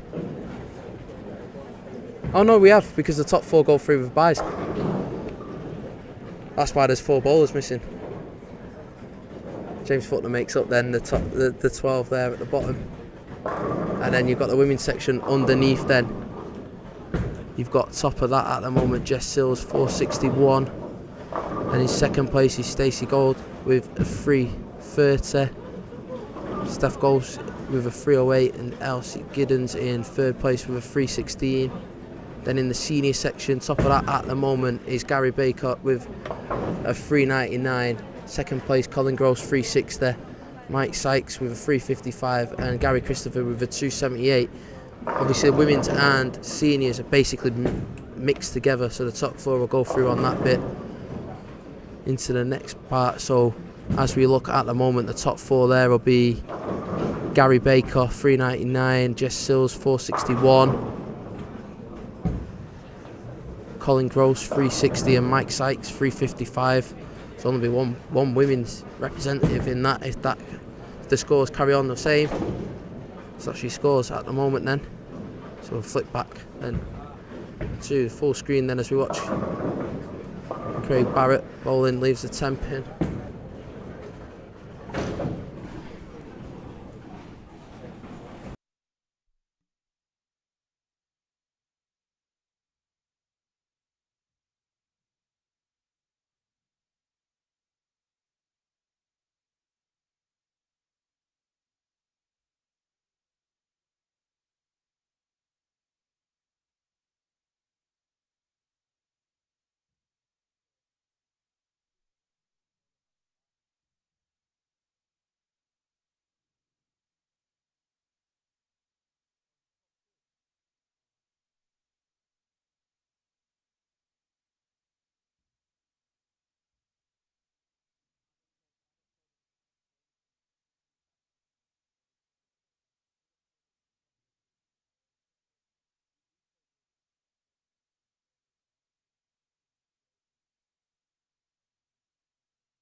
I've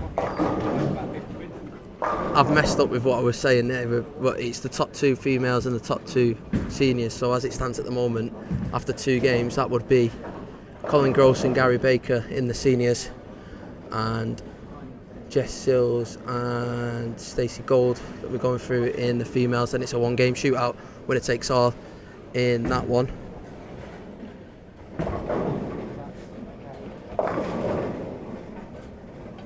So you're up to date on the scores then, I suppose, as we watch Callum Simmons get another lucky strike. He's had a couple of them today. We'll go over then to the camera, the other side of the centre then.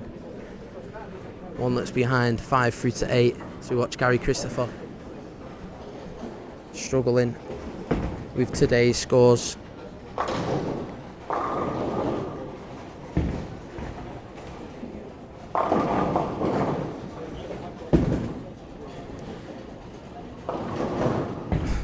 And as we see him go through the headpin again, leaving another split. Look around, then scores on the doors everywhere. Nobody really running away with with anything massive.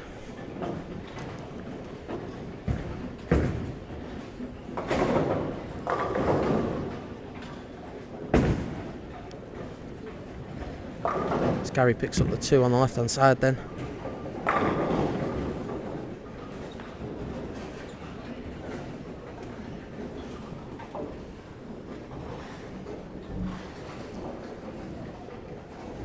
Gary Baker here, top of the seniors at the moment.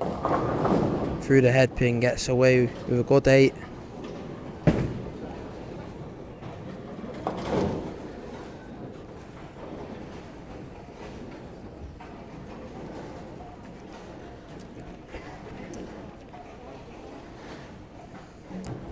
This is the 16 that are in play as well. It will be the top, the 12 that are in play from the top 16. Sorry, the top 8 will go through, so 4 will drop out, and then they'll be joined by the 4 bowled before, and then it'll be a round robin scenario on that one.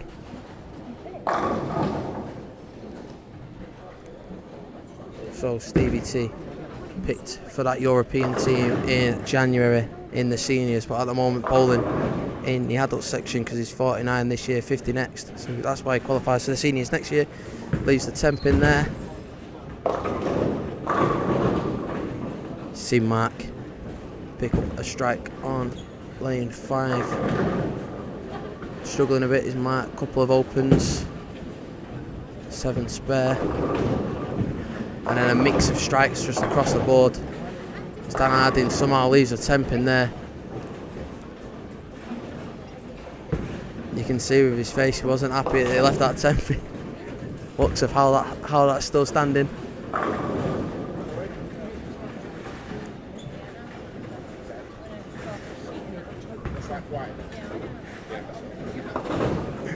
Steve Thornton there then, picking up his temp in.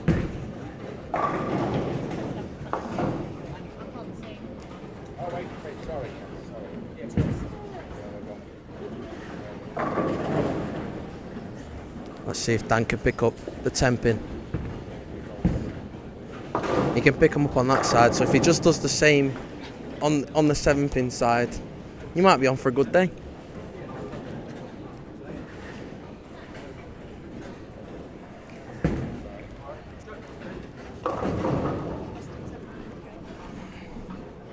Austin's in Baltimore. And go to the camera in the middle of the centre. No, we won't, because it's got no signal on it, so I'll have to go sort that out. Give us 2 seconds.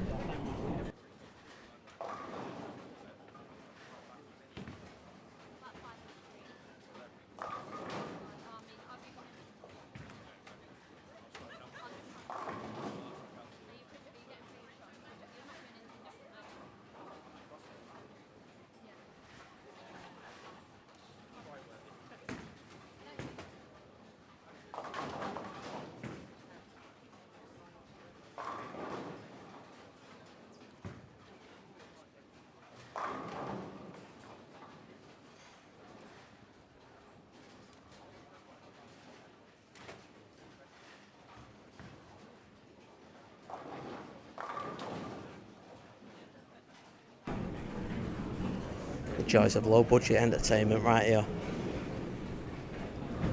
Cameras having a mare. Dan leaving. Big 3 there. They'll do well to spare the 2.810. But we've seen it spared here before. ISPT Lol Ellis. He managed to spare it. Shown us all how to do it. And it's still one of them spares that I don't know if you'd be happy with sparing or not, because you shouldn't really be leaving them, should you?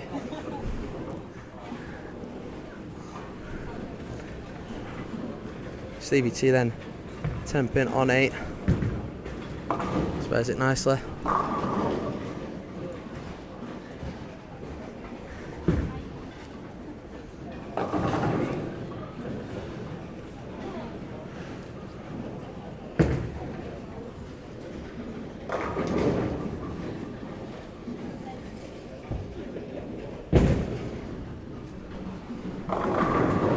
Gary Christopher now getting a strike, waves it away.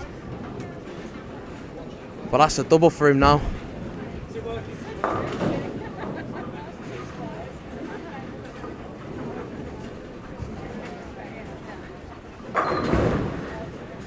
Mark with his squeaky shoes picks up his spare.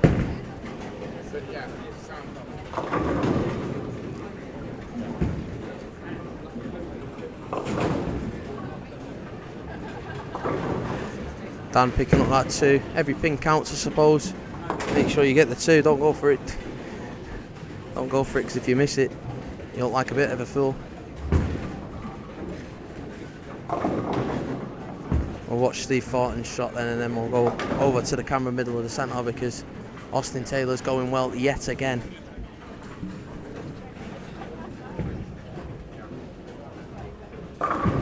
Nice strike from Stevie T then.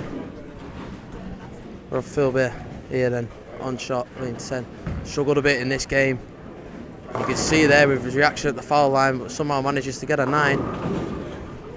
He's had 3 splits, has Rob.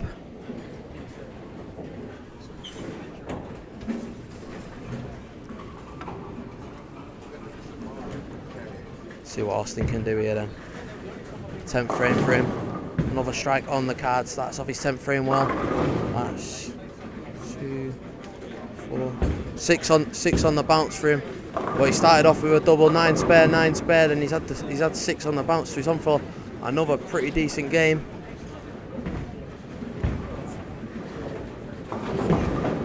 He's on for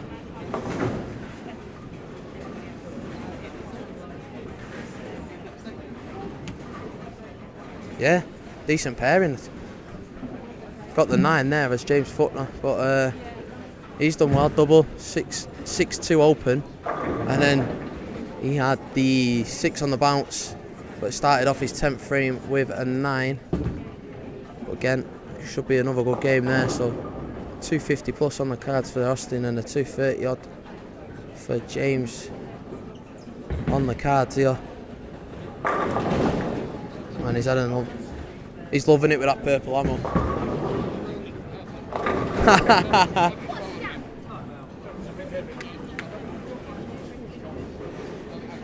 Should be getting used to it then.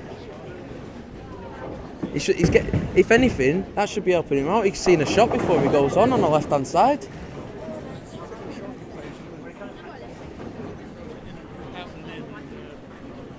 Austin throws it up the lane, so it's cutting across his track. That's bowling for you. That's bowling for you. James Footner then, let's see what he can finish off this game with. Nice strike, so that'll finish him with a 241 for him.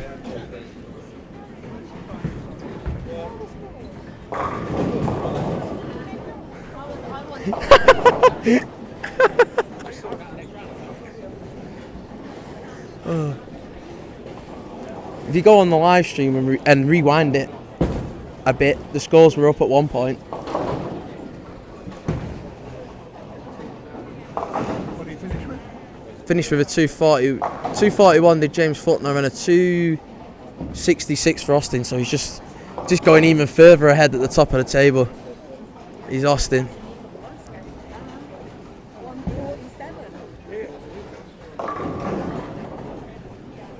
Dan Harding finishing with a 147, matching what Colin Gross did on that pair as well, I think.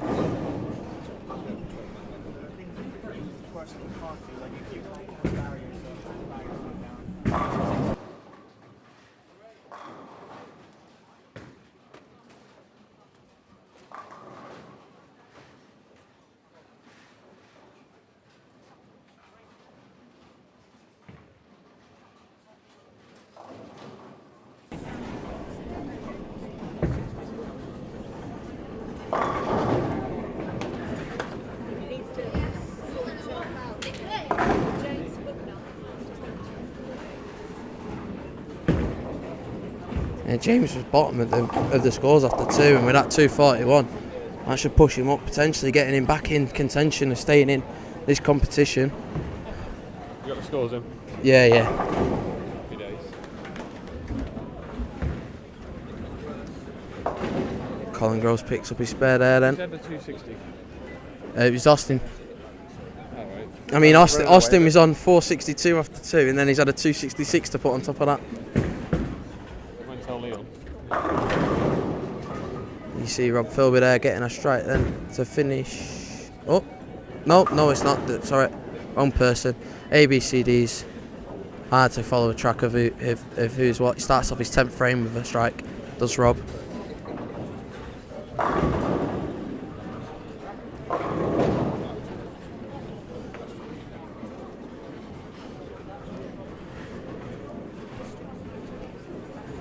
Steve Thornton was second after the 2 games, and he's on for another decent game again, another one above par.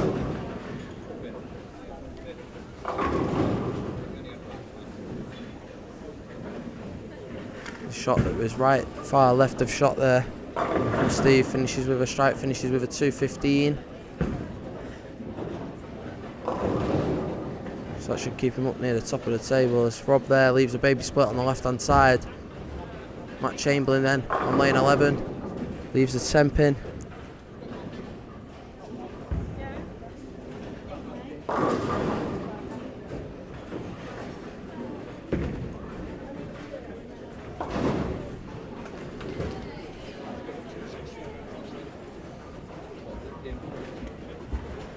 Matt finishing with a 181, Colin Gross finishing 155. People struggling now as the lanes seem to be transitioning. That stuttered pattern on the right and the left of the block in the middle on this sports pattern, and we'll get the pattern up actually to show you the pattern again, just to show you what it was on the fresh. That was the pattern that they started off with, and as you can tell, as it transitions over, you can see why people are struggling at this moment. I mean, Jamie's just come back over to us. He'll give you a bit more of an insight now. Go on, give us an insight of the lanes breaking down and the scores going a bit pear-shaped for some people and some people reading them well. Well, transition. Speaking from a lefty, a lot of you might say I never see it, hoo-ho, but depending on you know who you're following, Coming from a the lefty, so it don't really count. The right-handers obviously break it down in a different way to the left. But in this case, if I'm a left-hander, I'm going to move on to say Austin's pair, where he's throwing purple. It's going to push the oil from the front of the lane to the back of the lane. So when I come on there with my lack of revs, my ball doesn't hook. So, but then on the right, I can see it. The front's more traffic. The fronts disappear. The ball hooks earlier, so you move left. And a lot of these cases, I can see the guys are moving left, and then the pattern's flat, and then they miss in, and then the ball hooks even more. So, if a right-hander is going to win today, it will be someone who can keep up with the movements and anticipate, and then execute great shots.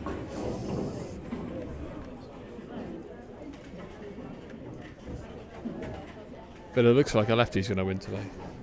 Well, the way Austin's going. Austin's a great bowler. He's come out the blocks firing. What's he had? 260 last game. 266 last game. Yeah. Yeah. And he can do what he likes to do, which is throw it fast down 5.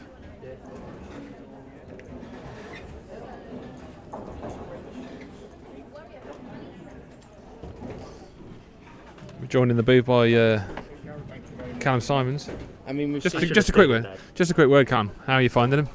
They're tough. They're really tough, but fair. Very fair. Good stuff. the person that's talking right now. Yeah. Explain the hairstyle, Callum. I was just trying to be a role model for the young George Jagger behind me. You see, I was showing him what you need to do to represent your country to the best of your ability. Relax. Absolutely. Good luck.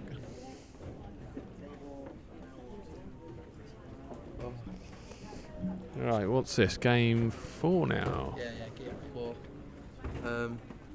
It looks very open for the position for the 4 that are going out. I mean, Dan Harding's just had a 147 and he was sat in, well, the position just below the top of the ninth. Why could I not think of that there? 4. Numbers. Yeah, exactly. Struggling this morning. Yeah, I've just been away a minute, so I need to catch up on the scores myself. So Go on, I'll let you have I'll a be look. back in them. Yeah. Oh, we're getting the catfish on the comments now. Cut fish? Yeah. I mean cut throat? Nah, we're just getting.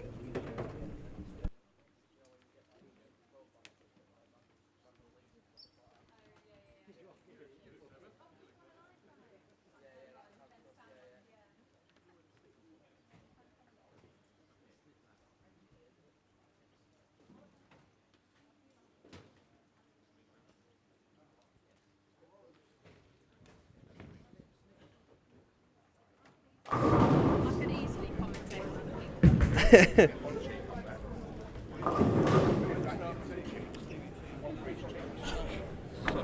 We've just seen it as well on the camera. Steve T leaving.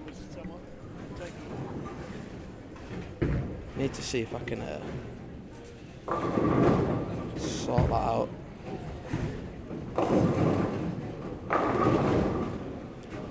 Oh, is that a 5-pin?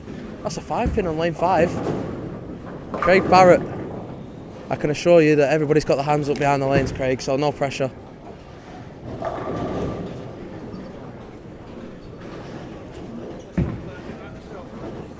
Oh, say. I think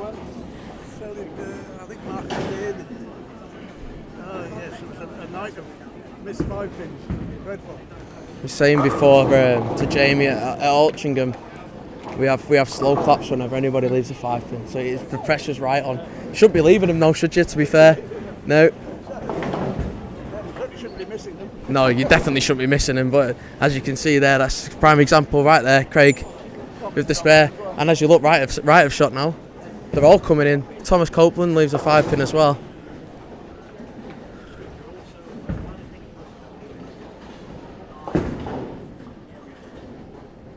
He spares it up as well.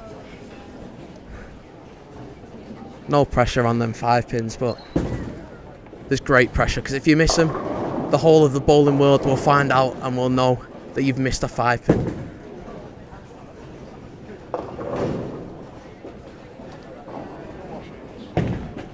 I mean, Shipley Senior doubles. I mean, if you want, you can go back and watch Kim Johnson and Gary Baker missing 5-pins there.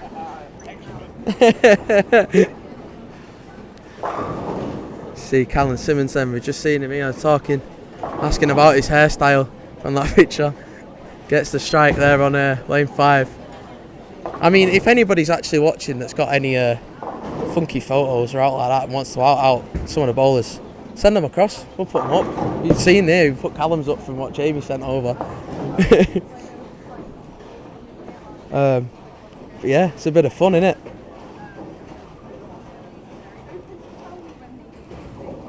Let's see what Craig can do then after leaving a 5-pin. Leaves the 2-pin. So there seems to be, do you know what? It seems to be a couple of people struggling actually on lane 5 and 6. Seems to be the way.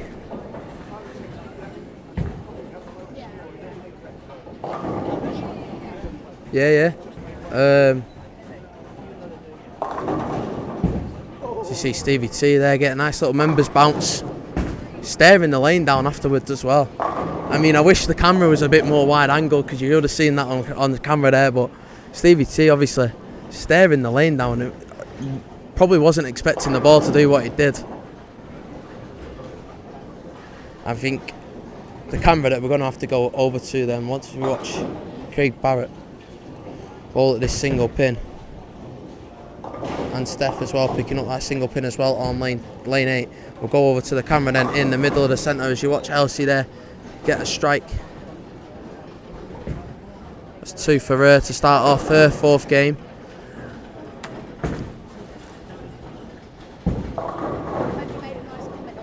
Did. Austin then the leading man in the top 16, then going for this single pin on lane 9.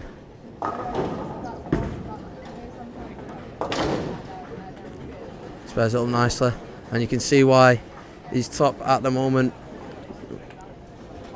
Spares like that.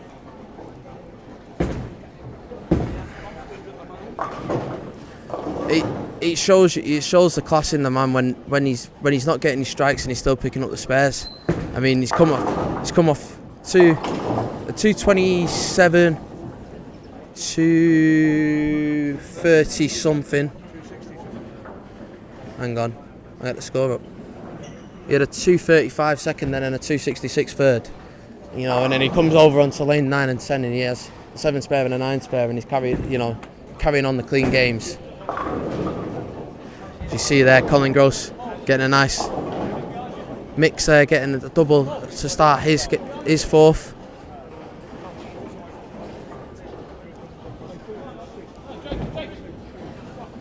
Adley Morgan now then on lane 11.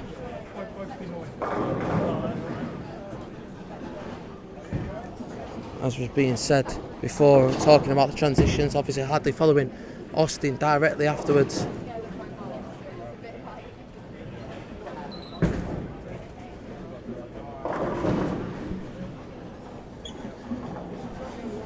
So left-handers, you could look at it both ways. In terms of how the oil will react, feel. It's like it was being said at the side of us a minute ago. Hadley, different bowler to Austin, so he's not obviously getting the read on it. Austin obviously bowling on that fresh, the only 2 left-handers in the mix at the moment. You see Hadley there getting a spare. The Mint Sportswear man, and as we were saying before, his shirt at the moment is really nice looking shirt. See Austin Taylor then leaving a big mix, getting a 6 there, struggling a little bit with his first shots on 9 and 10, but I'm sure his shot will come.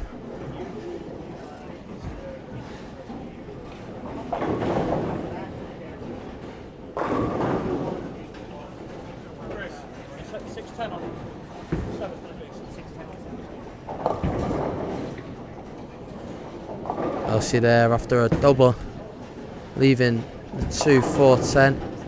It's a spareable split, but it's not the easiest of spares.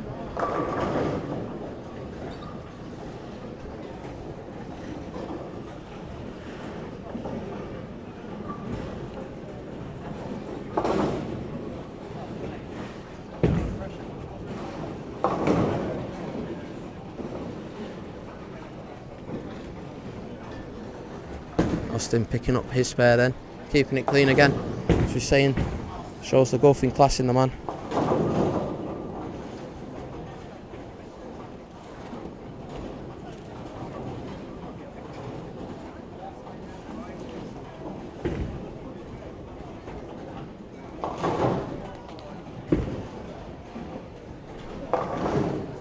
See there, picking up 2 on the left hand side.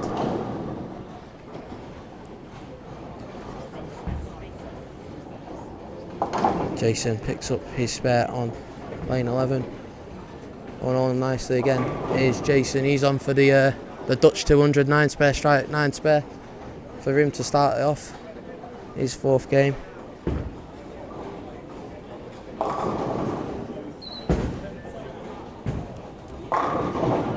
Colin Gross then after his double leaves the 10 pin. They're there. Nice spare from him. on lane 12.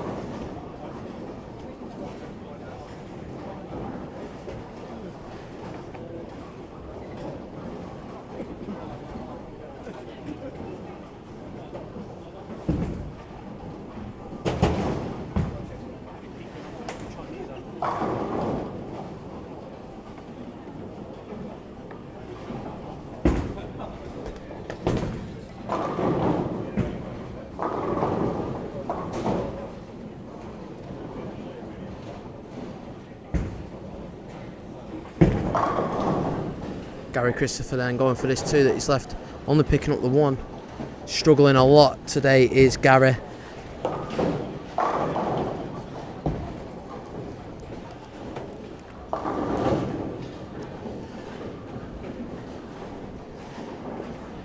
He's making a move. First 3. Yeah, first 3 for Rob.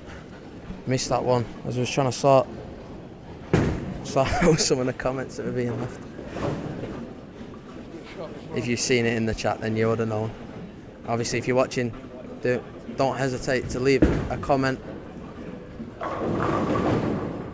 So yeah, leaving the 10 pin.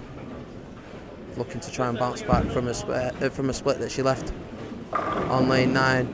As the leader in the women's section after 2 games, Jess there gets a double on the cards through four frames. She went open with a 7-2, 9 spare, and then 2 strikes. See what Austin can do then. He's managed to find his line again, gets a strike on the cards. Now let's see how many he can go through this time. Coming off the back of a 266, game before that 235, and the game before that 227. So he's going along pretty well, is Austin. There is a charge.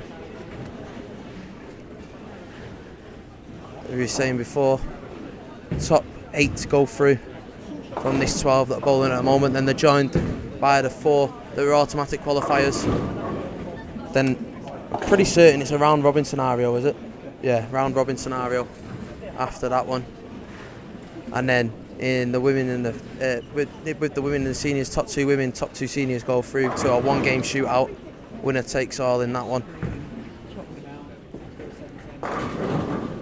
When I hit the 1-3, I'm okay. I'm just hitting it about 25% of the time. So it's Hadley then on lane 11. Bowling, struggling for that ball to wheel back. Low rev man. Leaves the 2-10. Stevie T still going well. Huh?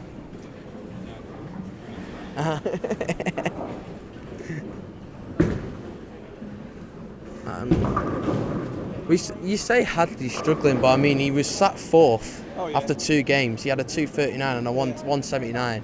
So For him, he's struggling. okay, I suppose you got the inside view on that one.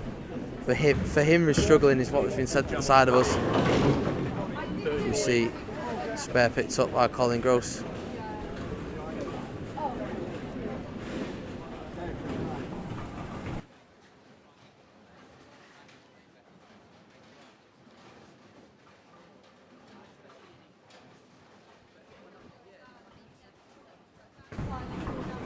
Hadley then, can he pick up the 2? Only picks up the 1. And that's an open after 4 for him there. Went 6 spare, 9 spare, 9 spare. And then that 8-1 for Hadley. But on that pair of lanes as well. Rob Philby, first 4 for him. Could we see the second 300 on riding the ditch, or am I jumping the gun a little bit? I mean, he's only bowled 4 frames, but you never know. You never know. I do like to jump to conclusions. It's got to be done. Build it up. Get the viewers up. Yeah. 22 now. Look at this. I mean, like, what's being said here then? When we get the score update next, after 4, I hopefully Ben. But I mean, it's down to Lee on that one. I know the first 2's just been published on his page. So if you want to have a look at them from the first 2 games, I know you've been watching. But if you want to have a proper in-depth look again, it's over on sportsbowling.uk on Facebook. Again after this game. They will be collected after this game. Then Jamie's just informed us. I'll do it.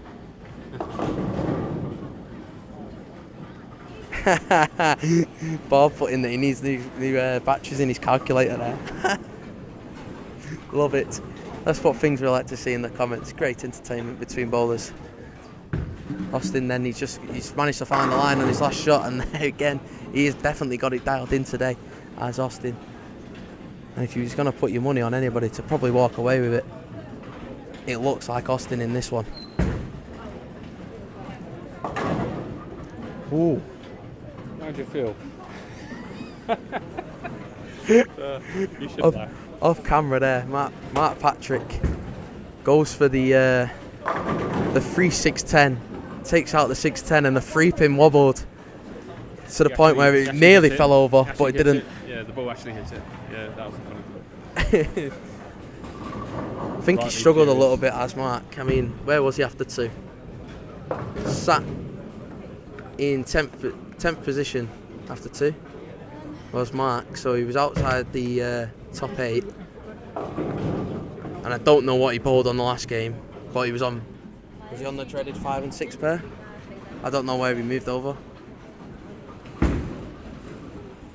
No, I'm gonna say that he was on 9 and 10, so I don't know what he bowled after 9 and 10. There you go. The lean there from Colin Gross after he thinks he's bowled a good shot. Leaves the 7 pin. You know when he's bowled it well off his hand.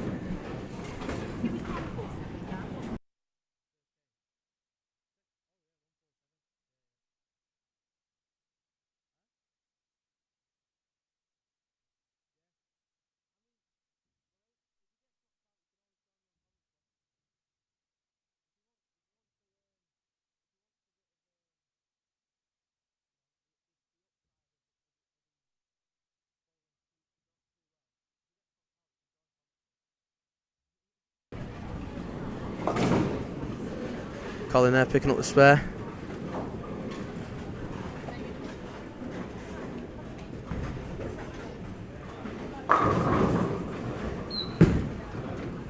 I mean, we'll go over to the iPad camera, see what they're doing down on the far side then. Oh, is he a stoppage in play or something down there?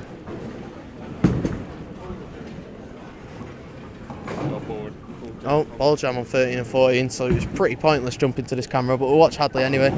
Picks up the spare. So we might as well go back. He's got the front 5. We might as well go back to this camera. Did we miss Rob Ball? His 5th. I keep missing Rob Ball. He's slinging wood everywhere. He's I'm messing either on the last shot. I'm either talking to somebody or. But I don't think I've seen a shot of Rob's yet that I've commentated on. I suppose you can give an insight then of that shot then, Jamie. Yeah, I just saw it. The pin flying across like the messenger, taken out. Seems to be locked in on this lane. Next 5. Stevie T then on 5 and 6, leaves the 7-10 to start. Then goes the next 5. I mean, to be fair, his first shot was unlucky to leave the 7-10. It was unlucky to leave the 7-10. And you saw him as he walked off the lane. I mentioned it, didn't I, before? He proper stared down the lane. Did Steve.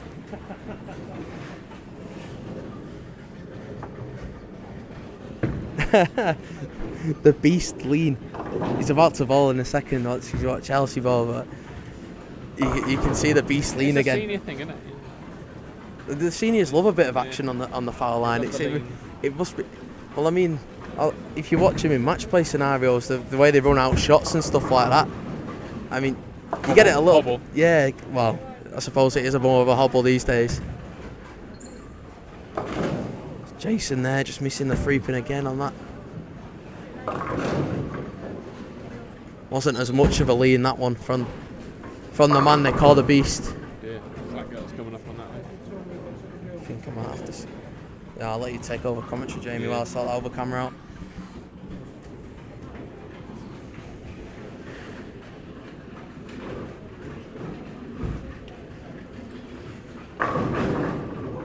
Oh, Callum gets away with a 5-7, carries the 5 late.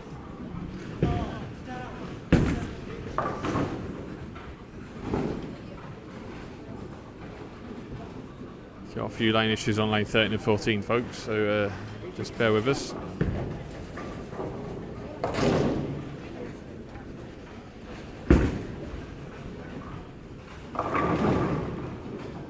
Probably perfect timing for him to jump over. Yeah, it was. Wow.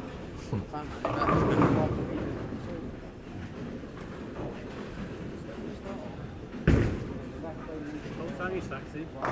Yeah? Bolt Sammy sacks in. Take it over. It's about time you bowled a little bit better, Colin.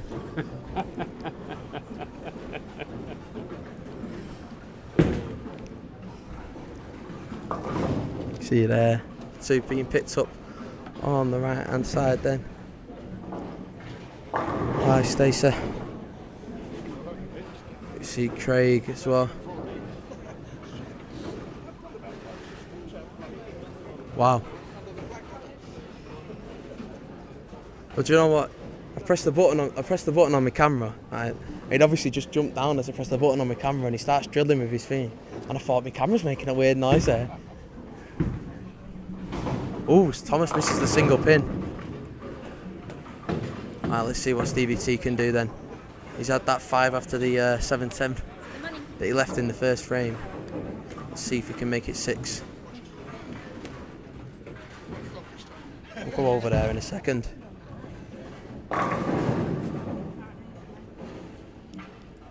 We'll watch this and then we'll go over to Rob. Yeah. Maybe it's the curse. I mean, I watched Stevie T's first shot, he left a 7-10. I've not seen a single one of Rob's. Personally, I mean, it has been on camera, but I've not commentated on it. And now, interesting though, with him leaving the ball in his hand while he's waiting for the mechanic to do what he's doing on lane 13. Steps up on the lane now anyway.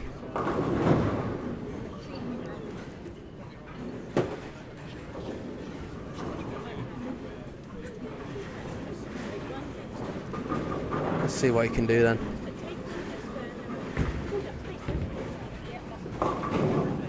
Through the two. Through the free pin. Yep. Killing the bowlers today. It seems to be a bit of a commentator's curse going on here.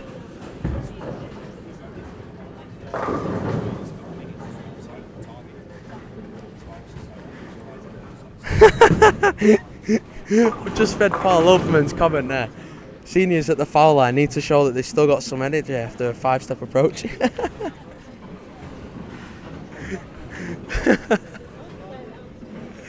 Oh. It's either that or you can't stay down on your shot, Paul. One of the two. If you want to say you still got energy, I say it's your bad knees not being able to stay down on it. From right now.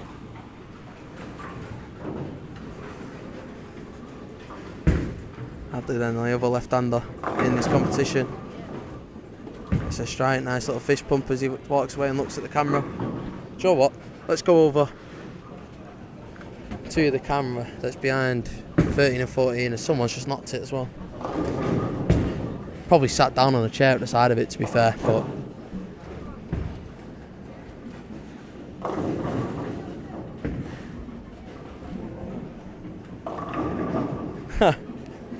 had to. See, Paul knows. Oh, a nice spare there from Rob. Picks it up well. Animated on the lanes these days, so they don't run things out like they used to. It's much more, isn't it? People used to run things out much more. Absolutely. Much more animated. They're not near as much now. You need a match play scenario, I think, more for a running out of shots though. For me personally, I mean, Everyone's too polite now. yeah, need to get something out like where you get some sort of league going between like counties or something like that, and you never know. Like you had a 5-man team. You never know what could happen. You know what I mean? So running out, there's a time and a place for it. You know, you do it in. I know, but when people are doing it in like game 1 of a tournament, you know, it's just like everyone. Game 1 probably shouldn't be happening, but I mean, I suppose if it was something like Lancashire versus Yorkshire, you know, all politeness goes out the window there. You know what I mean? I think during the counties you see it a lot. You know, I've seen it in the counties when you're playing against other teams. It's great fun. It's, you know, banter. You're giving the other team grief in it. Oh dear. I never saw National League years ago with the National League. I used to be ace flyers. They used to bowl for me. I mean, we used to. You'd finish up a foul We used to try and run them out back to the this side of the approach. You'd run them back this way. So who could get back before the ball hit the bloody pins and all sorts of things? I mean, it was mental. Well, it's like the story of my dad. Apparently, he used to bowl and come back sliding on his knees and stuff like that. Said the amount of, you know, it's like when he said when he bowled at Bellevue and he got one of his 300s, and I can't remember. I think he said it was something like a 36 lane centre at Bellevue or something like that. He was on something like lane 24. Bowled his last shot and he was on about lane 4 on his knees when he actually hit the pins. Funniest thing I ever saw was an American. It was down somewhere on the south coast, Worthing, I think, but it was a televised thing years and years and years ago. And they got to the final, and stepped out of the final, and he was on front 11. No one else. The whole place was, no one else bowled. Sends the next one in, and it's absolutely looking perfect. Runs it out half the centre, 7-10. How embarrassing!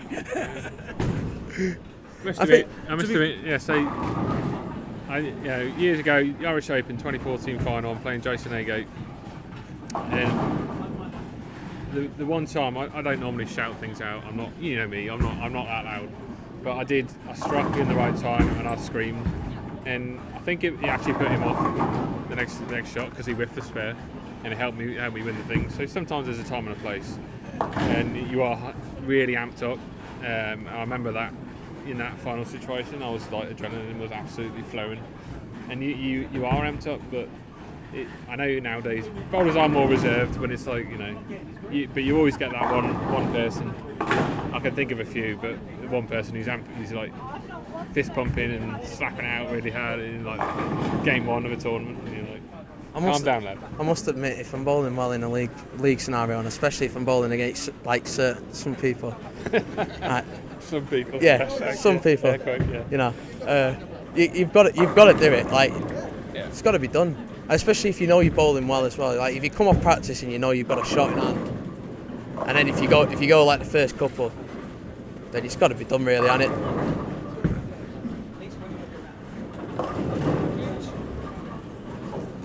I think in the top level of the game, you see on the PBA, the bowlers all chat shit to each other, and they, excuse my French, chat stuff together, and it gets in. They wind each other up. You look at Sean Rash, Jason Belmonte, and stuff like that, and back in the day, Chris Barnes, and they all do things to get in each other's head. It's part of the game in that level, because I think it's big bucks, and it's big money. Sells tickets though, doesn't it? Suppose exactly, you just got to look at boxing in a scenario like that. Then all the hype with Rash and Jason Belmonte with like that bottle scenario. I won't repeat what he said, but he was like headline news. PBA. They made such a big deal of it on the TV. But yeah, Jason Belmonte. Arguably the greatest bowler on the planet at the moment, but he does know how to wind people up. Everyone, it's part of the game. That's what he does. Nowadays, it's all singles. When it used to be team, it was different. When it was all team, it was a much different atmosphere. Everything was different. There was a lot more, well, not messing around, but just general. Well, I suppose it's teamwork, really. The whole team would be winding up another team. So it was 5 people rather than just one against one. So it was a totally different atmosphere. I mean, when you had the Nationals, when they put the program out, they put on there, people have got to realise there's going to be a lot of noise. There isn't these days. Well, this is where the Swedish model of team bowling is what we should, I think, we need to get on board with that, because over there it's an event. They have crowds coming to their centres to watch it. It's unbelievable. The noise is crazy. So It used to be like the Nationals years ago. It used to be just loads of noise and loads of cheering and people getting at each other. And it was great. well, it's like even when I was younger and was bowling, you used to shout like your oggy type stuff and stuff like that in the YBCs at Nationals. You don't even get that much anymore. No? I think it's a lot due to the fact that so much of the game is singles nowadays. So the team events are less and less. It's like at the Youth Triple Crown when I covered that on the final day. You know, you've got to give credit to the Scottish and the Irish, to be fair, because they was trying to make as much noise as they possibly could behind them. I mean, they made the Scottish made that much noise on the first event, which I think was, I can't remember what it was. It might have been the team, it might have been the 4-man team, but there was that many people crowded around me. I just went, do you know what? I don't think I can do commentary because you can't pick up any noise. All it was the atmosphere. And to be fair, that's what you like to see. But yeah, it's like you're saying. Maybe if we can get a couple more team tournaments on the go or something like that, then yeah.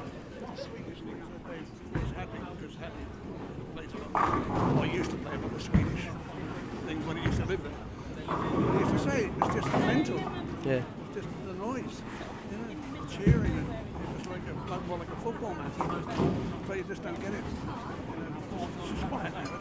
Let's be fair, it's quiet. The counties is a year, and I know there's the Midland Scratch League, the Northern Scratch League, and the Southern Scratch League.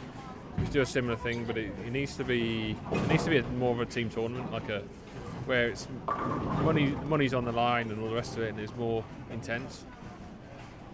You know, counties is great. Do you know what I'd love to see? You're playing. At the end of the day, you're playing for the prestige and a medal, but when there's money on the line, it means more. Do you know what I'd love to see? I'd love to see, you know, like in your cricket when you've got the T20 format, you've got your northern and your southern group. I'd love to see that with your counties, and I reckon bowling alleys would be more accommodating because they'd only need 4 lanes, 2 pairs of lanes, 1 for men's, 1 for women's, right? And you have that sort of format where, say Lancashire go to Northumberland or something like that, right? You bowl your 6 games, right? And you say you play for 3 points, for example, right? Over them 6 games, yeah. But you have that sort of format, you know, and you're probably going to get your shouting and stuff like that in them, you know. And that's what I'd love to see something like that, but it's a case of getting someone organising and getting it ran and stuff like that as well, innit? Right, I'll be back and get the scores. No problems, Jamie's going to go get the scores for us then. But I think your county level is probably going to be your best for getting the atmosphere as well, because you're all there, especially if you get something like, you know, your Lancashire versus Yorkshire, your Middlesex versus Sussex, you know, stuff like that. That's where you're going to get your atmospheres in it as well. So It's just getting people out of the singles mindset when they do team events. yeah. So, you know, you can cheer for your team. Yeah. You know, you're not upsetting anyone else because it's a team event. You know. So it's just getting people back into that mindset that you can make a noise when in bowling. It's get some atmosphere going. Oh, that's it. You know, Kira Ray. Yeah. Kira was saying, I was talking to her once, and she was saying, you know, there's no atmosphere these days. No. Kira's a real one. Miss her in bowling. Yeah. She'll be back in bowling. It was really good. But she was animated on the lanes. Yeah. She'd run things out, and, you know, she was good. I mean, you'll see it in the generation doubles. If me and my dad are on it, you'll see it then, definitely. It's like airport Easter doubles at the start of the year. It was bowling with my mum, right? And yes, we didn't really have a chance, to be fair, but we're bowling that, and it was the part of enjoyment is when we was both shouting one another. And then I went on the next one was bowling with Ben Robinson, and we was trying to get a bit of atmosphere going then, but for me, I just got back into the sport, so it was getting back to bowling again. So, you know, I kind of knew I didn't really have that much of a chance, but at the same time, you know, you still got to have a bit of fun while you're there on the lane. Oh yeah, definitely. You know, but it's like you say. I mean, it's a lot of people take it really serious, and oh yeah, you just got to know the boundaries, haven't you? There's no harm in sort of encouraging people. It's like we're saying. I mean, if you get a match play scenario as well, like what Jason was just saying that Jamie was just saying there when he was playing against Jason in the Irish Open. That's when you want it. You know, you want to be having your shots and making sure that the opponent knows that you've got a strike, especially if you're if you say it's going down to the 10th frame and you're on the lane first. You know, you get on the lane first, bowl that strike. You definitely want to make sure that your opponent knows that you've got it. You didn't do the English Open, did you? No, I was away. Yeah, I was away. Really, really good semi-final. Yeah, yeah. Within a pin. Yeah. I was in Greece at the time. It was just great. Yeah. I think the Scottish Open had a couple of good matches as well by the looks of that as well. So Competing against Brandon, I mean, that was just this way, that way, this way, and then 10th frame. Yeah. And then Brandon goes and splits on the 10th frame. ISBT when it went down to the final four. I think it was the ISBT. Or it might have been the Resdev, one of the two. But the final four on last week Resdev final four. You had Gary Baker won it. Gary Barlow, sorry. But you had in the final four, you had Cliff Dew and and then I can't remember who the other person was. It'll come to me at some point. Paul Hewitt, right? That were in the. It got down to the 10th frame. He was going to stay in for that fourth. He was going to finish fourth, and he was going to stay in for the final three. I mean, Paul ended up nudging it in the end, but it was close, you know. Matches. Well, you know, it's not so good when somebody just gets away and shoots like a 250 and sort of the other one has a 150. It's a bit one-sided. It's not so good. No, but Gets to the 10th frame and it's all still on the 10th frame. That's great. That's really good bowling. to be fair, that's how it should be. Realistically, if you're in the final, you should be taking it all the way. But I mean, there's sometimes when it just doesn't happen for you. Yeah. Sometimes it just drifts away. Yeah, exactly. Gary bowled in that as well, didn't he? He was the finalist in that. Yeah. Lost. Yeah. But Alan just had it. Alan Keddy had it just dialed in. He was unreal. But it's like speaking to Gary after that one. He was saying that he got, I think he had like a split or something to start with Alan, and then he just went through. But after Gary was saying when he had that split, I thought, oh wait, we might have a chance here. And then obviously Alan just went all the way on it.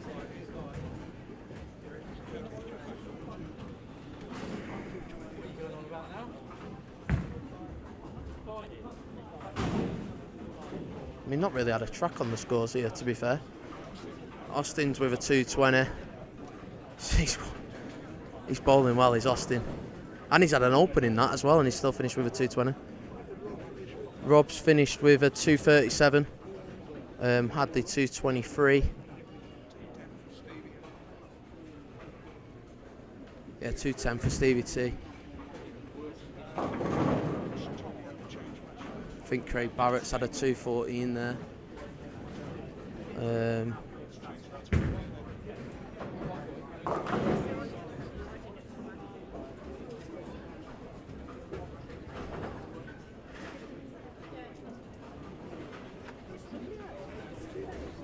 I don't know. And the 211. Was that Mark?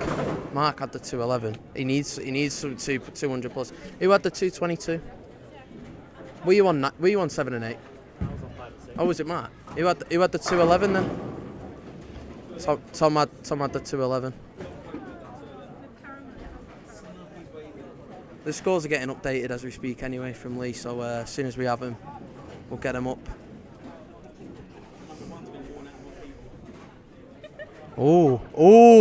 Oh! I mean, Lee, you did bowl some of your events and you didn't make it into the Masters, mate. Too much. I'm obviously a simple guy. I can't just one thing at a time. I'm task of a man. Oh, Lee there with the typical man quote of he can't multitask, run a tournament and make the Masters, as he says that the number one's being worn out on his keyboard. Austin is still on fire, Selwyn. He's just bowled a 220 after a 266. Before that, a 235, and before that, a 227. He's absolutely smashing it at the moment, is Austin.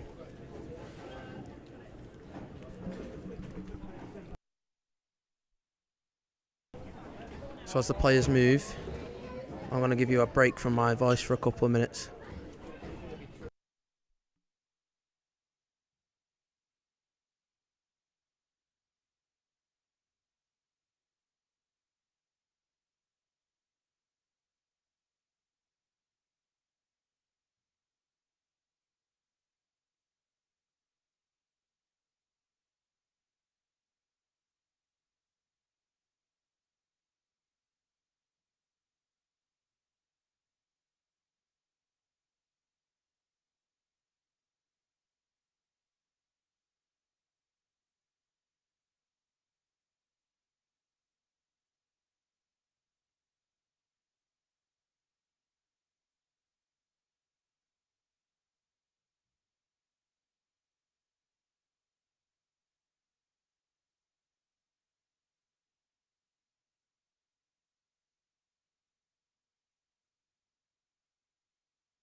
Right, and I'm back. You got my subtle tones.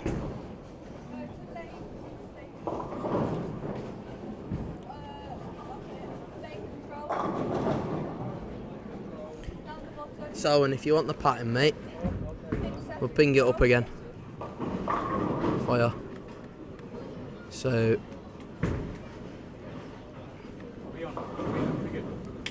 that's the pattern, Selwyn, the ESBT Masters 2 2022. Stuttered on the sides. It's a tough pattern. You've seen a lot of people struggle with it. Go back to as you see, Mike Sykes with a strike to start his 5th and final game of this block.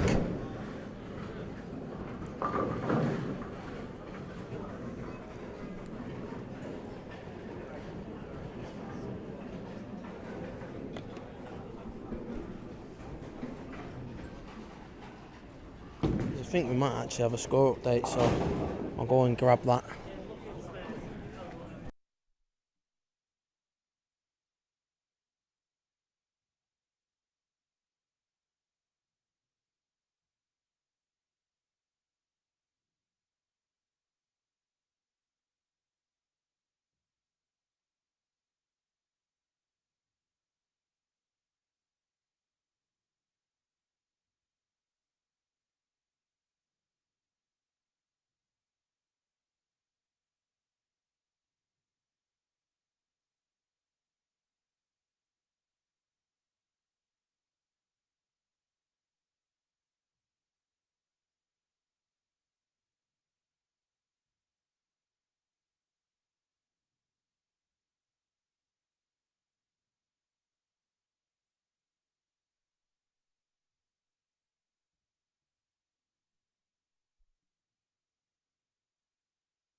Right then, scores have been updated. They're getting transferred over to the iPad, and as soon as they've been transferred over, we'll ping them up on screen for you.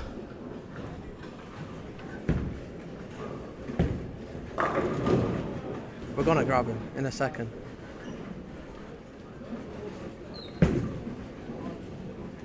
Pete at the side of us here, Pete Stevenson, and once he's had a look at the scores and stuff on the side, I'm gonna grab him, see if he was up for a chat.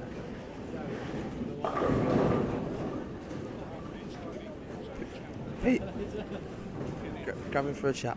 See if you. Yeah, come on, get on commentary.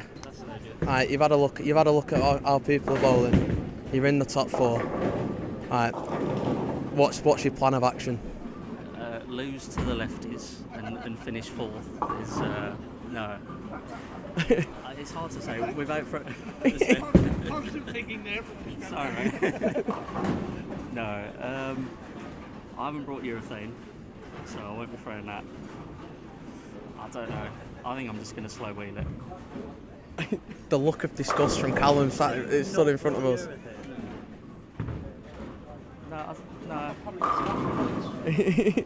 It makes. I know he should, shouldn't he? I haven't played urethane all year. It's touch. That makes a change, that, doesn't it, really? Touch. Yeah. Sounds like you're using it.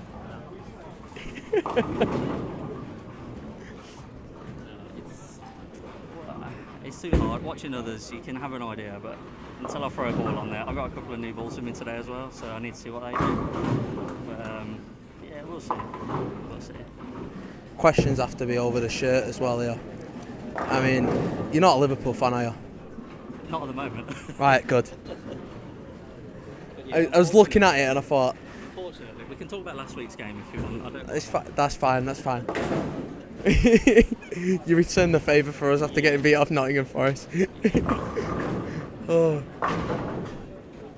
What's your thoughts then? Who's winning? Austin's got it dialed in here.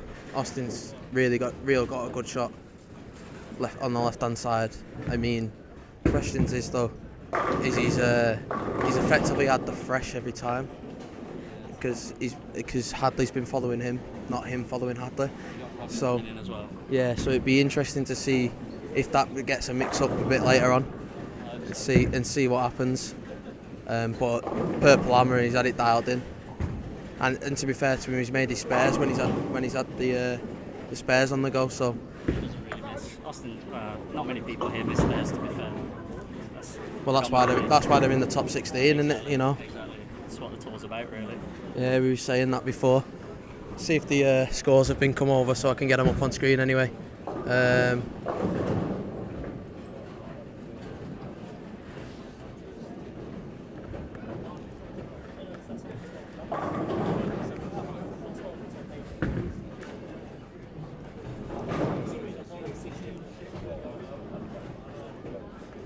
Let's see then.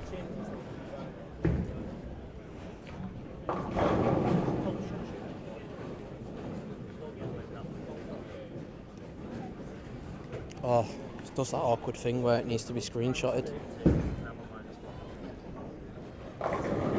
Watch them, Rob Philby bowled pretty well in his last game. It's going well again. First 4 for him. Oh no, it's not. ABCDs really do get us confused. He's on for the Dutch 200, but on the lanes at the side of him. First 4, I think, for Stevie T. Mike Sykes went first 3, then went and left that 4 pin there.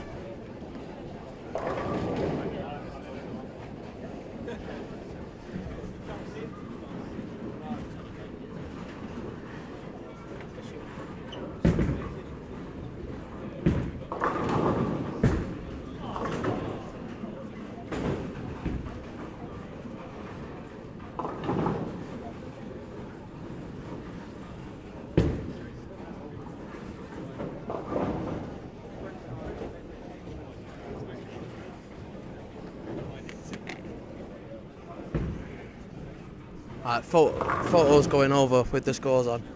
Obviously, as soon as it comes on, then be sent over.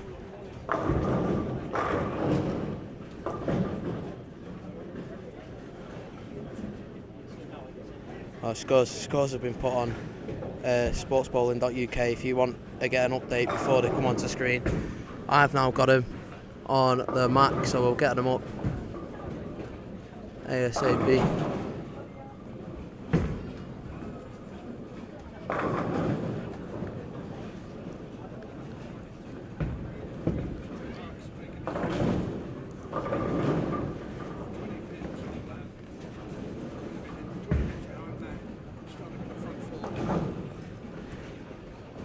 Alright then, so there's your scores at the moment then. At the top of the shot is still Austin Taylor, and oh my, is he going well. 9.48 through 4 games for him.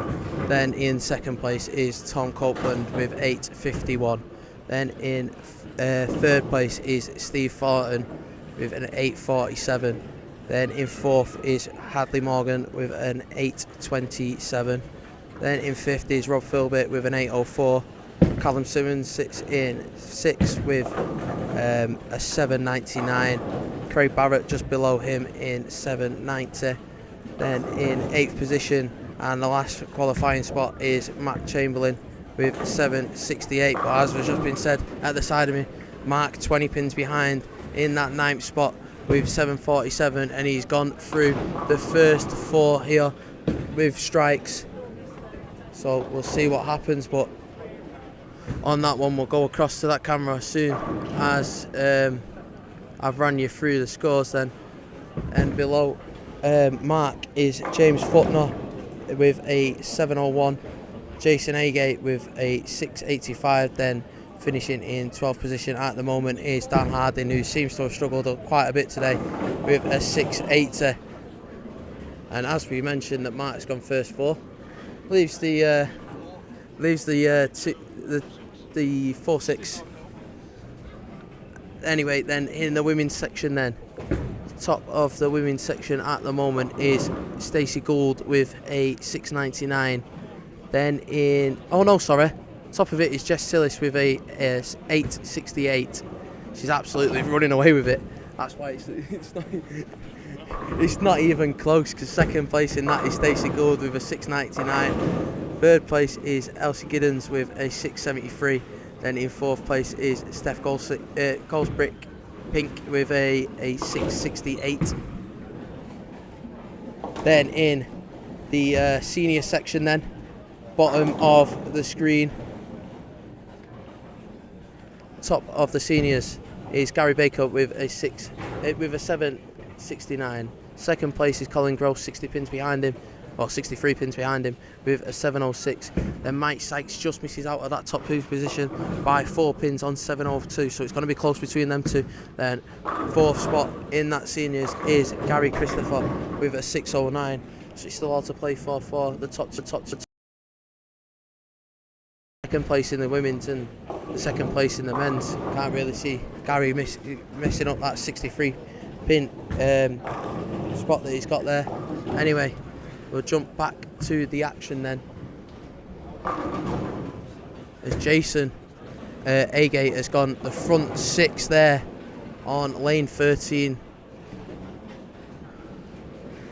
No, he hasn't. That's Stevie Thornton.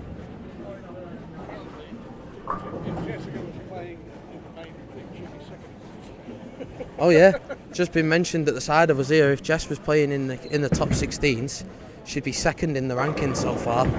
So it shows you that there's a shot there on the right hand side for everybody that's been saying that the left-handers are running away with it.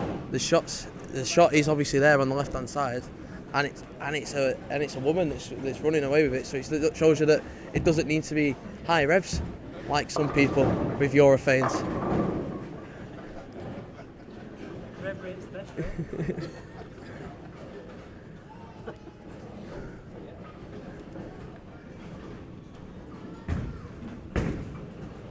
Rob then on lane 13 gets the strike. It looks like we're getting a bit of glitchiness on connection from that iPad camera, so we'll go to a camera that's linked up through HDMI cable. Give you a bit of better signal.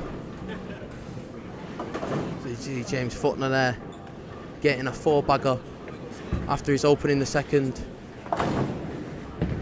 Strike 5-2, then 4 on the bounce for him. A real rejuvenation of form is James after he struggled in the first 2, so he's looking to try and get into that top 8. Struggled in his last game with a 143, did James.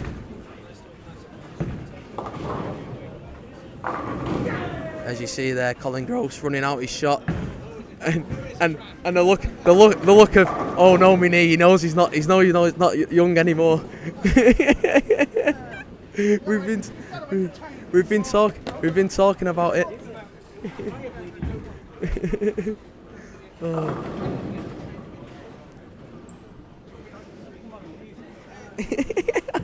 He's just said in front of us that he's going to come back on his knees. Now I'd love to see him get back up from that one. Oh.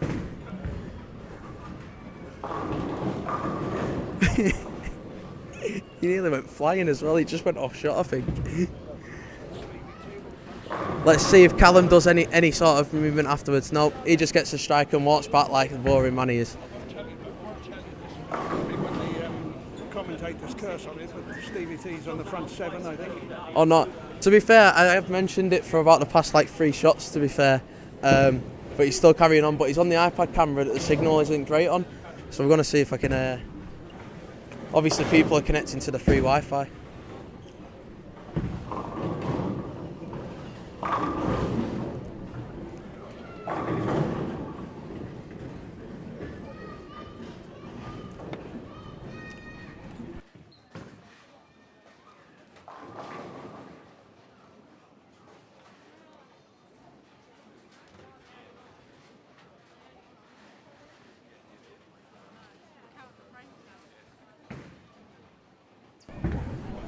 Austin Taylor, the man that is leading it at the moment, leaves that 6-pin there. Looked like a pretty decent shot, to be fair to him. Just unlucky to leave the 6-pin.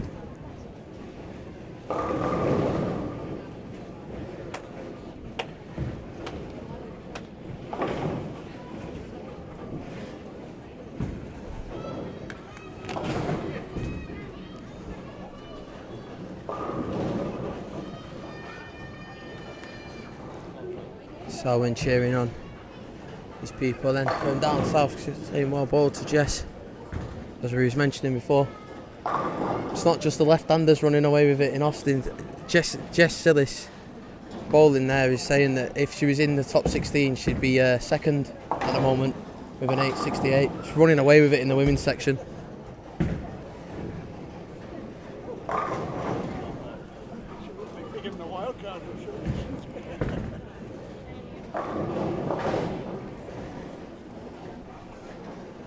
Right then, let's see what Stevie T can do on this iPad camera. We'll jump over to him quickly to see if we pick it up. Leaves the 10 pin. We might see one today. We might see one. Maybe the lads behind us that are qualified in the top 4 can get one.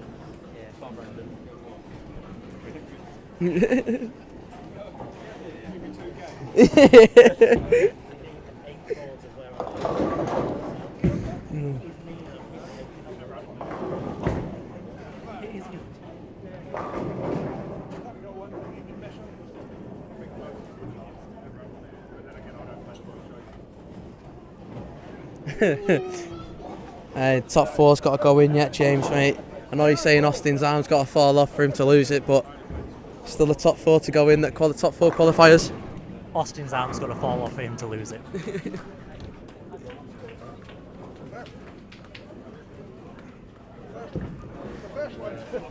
To be fair, Callum, mate, we've been saying he's effectively been bowling on the fresh every time though, because he's not been following a left-hander. So if he gets the unlucky draw from the left-handers in the next beat and he's following one, then it might be different for him. Hadley and Rog. If Hadley makes it, which he should do. 1 second. Oh yeah, Hadley's definitely making it. Yeah, he's currently sat 4th. So yeah, Hadley will make it through. So it'd be interesting. We know the step ladder is. It's just what order? 3, 6, 3, 6, 12. Talking of left-handers, then Hadley going for this 7 pin here, picking that up. It's easy as he likes.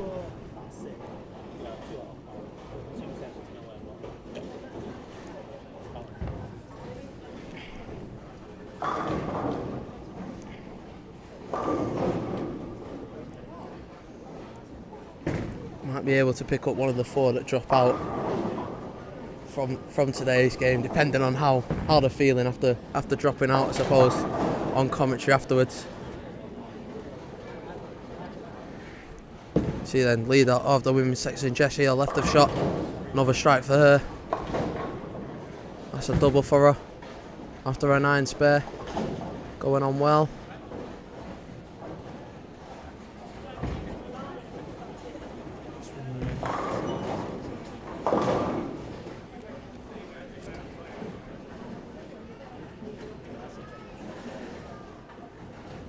Another one in the girls section there, Steph goes with a strike as well.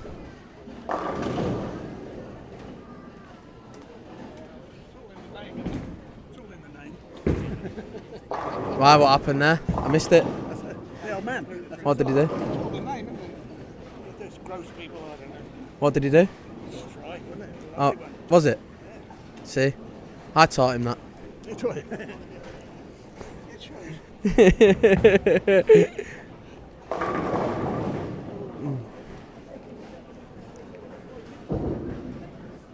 Oh. What was that? Alright then, back to the action then. LC here on lane 11 then. She's got the 3 to spare up at 1, 2, 4. See if she can make it. A bit tight.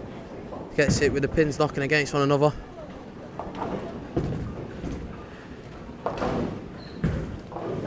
Mark Patrick then on a rejuvenation, trying to make that top 8, and that is the way to go forward with it. He went first 4, then an 8 split spare, or is it an 8 split 1? I think it's an 8 split 1. And then he's gone 4 after that.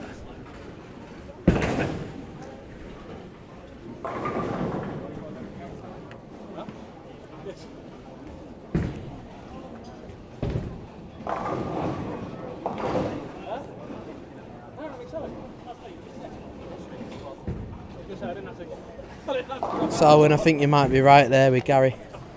He's struggled today, as Gary Christopher on this pattern.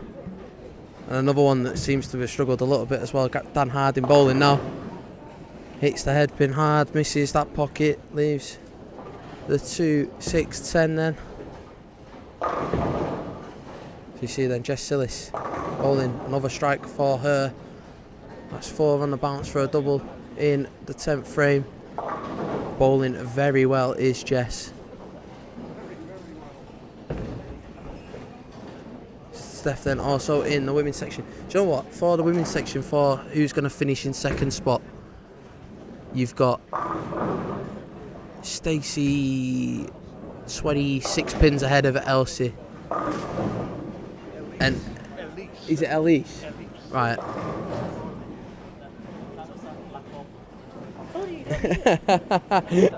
I love Selwyn. Selwyn in the comments there. Jess got a turkey in the 10th frame and Selwyn's gone gobble gobble. Oh.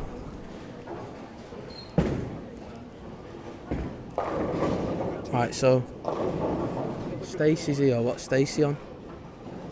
She's bowling pretty well, to be fair. She's had a turkey, and then leaves a baby split on lane 6.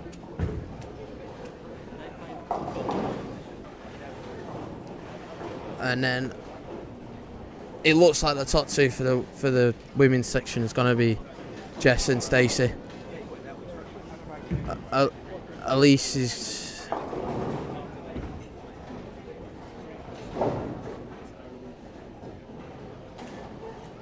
got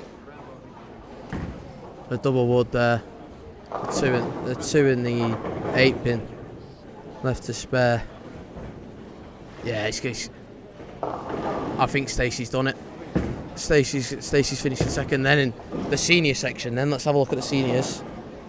Colin Gross 706 and Mike Sykes on a 702. Which one is me dad? There. He's 143 through 9. I left an open as well, so he's definitely on 143. Could be Mike Sykes going through.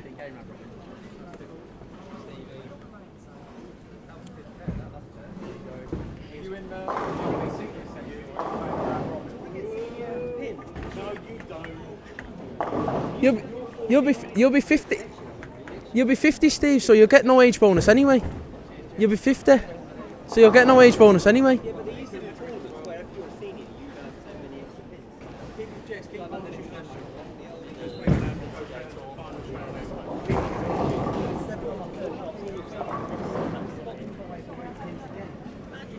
Let's see what Dan can do here then. Can he spare it up? Oh, an open again for Dan. Really struggled today. That's Dan Harding.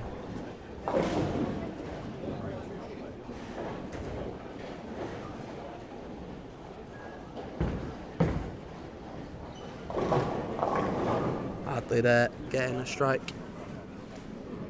To start a double in his 10th frame, a turkey on the cards.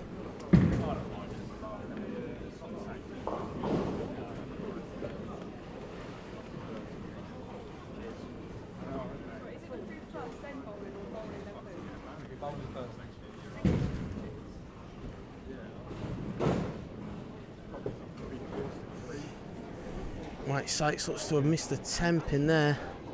It's 171 for him. So this is going to be interesting. We'll go over to the camera left of shot because Colin Grosson on 143. He was 4 pins ahead of Mike Sykes. Mike Sykes had that 171. Colin's on 143. He pretty much needs to strike out here to make it into the top 2. 171 did he have? Yeah. So he needs to strike out. Colin Gross needs to strike out. Nope.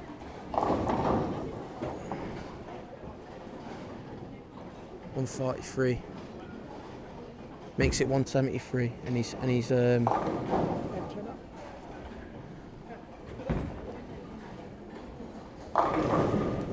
oh, that's gonna see him drop out of the top 2 there on the seniors. He's not gonna make enough. 9 spare will make it to 153.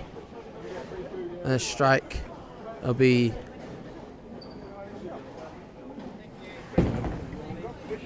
Callum. Watch what happens here with pin spots. There's a pin in the table. All right, okay.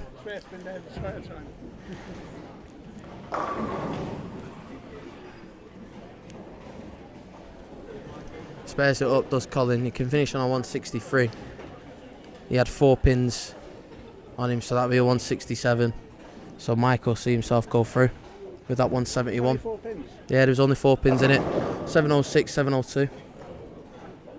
Yeah, just made it, Mike. Yeah, just made it, Mike.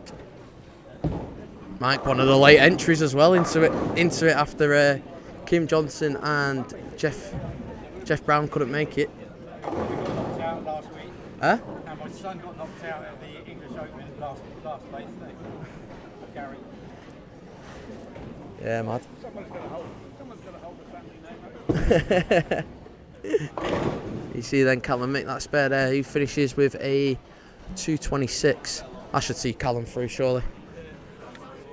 We'll go over then. Watch Gary Christopher's last shot. Finishes with a double then and a 7. Finishes with 167. Really struggled today is Gary, and another one that struggled with him. It's Dan Harding. He finishes with a 164. So as the scores go in then.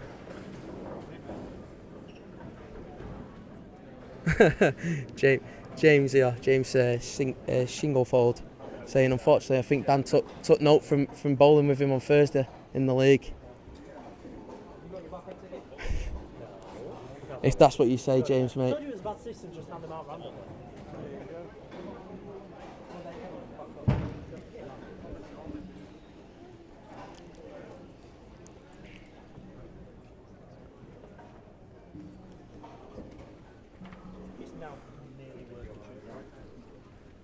So we know the top 2 in the women's and the seniors.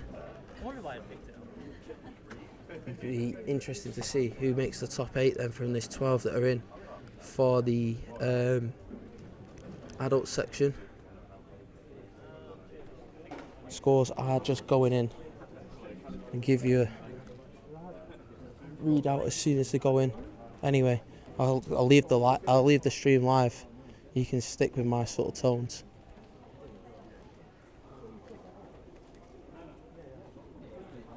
But anyway, as we say, through in the seniors then, Gary Baker and Mike Sykes, and then in the female section is Jess Sills and Stacey Gold. That's definitely it's unofficial, but I'm pretty certain that is how it is.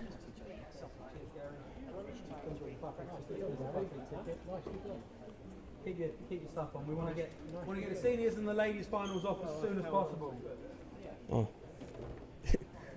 Seniors and ladies, one shot game top 2 girls, top 2 seniors, fighting it out, one game battle. I'm looking at the scores. You put your money on Jess Sills to probably walk away with it, but Gary will probably give her a run for her money. And you never know when it gets to that match play scenario when they're all on the same pair of lane. You never know what could happen.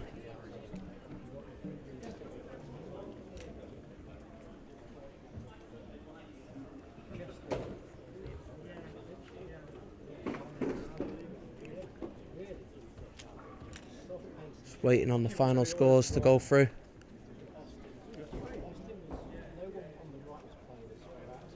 But top of the adult section.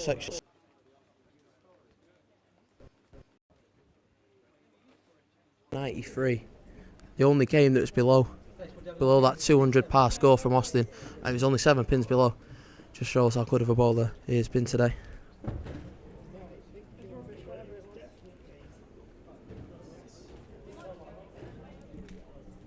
Final scores getting put in. As we said, try and leave the stream open so you can get instant impact on the scores.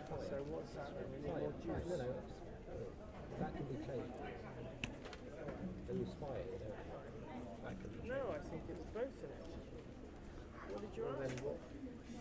What did you ask for? What is it? Are we trying or ice today? But you've got ice in it. Let's see what happens here then when he sets them up. So confirmed then in the seniors is Gary Baker versus Mike Sykes, and in the female section is Jess Sills versus Stacey Gold, and that is definitely confirmed. And then in your adult section, just waiting on one more score to be inputted. Just waiting on Jason's score to go in to see who will make that 8 that will go through to play the top 4 that are the automatic qualifiers.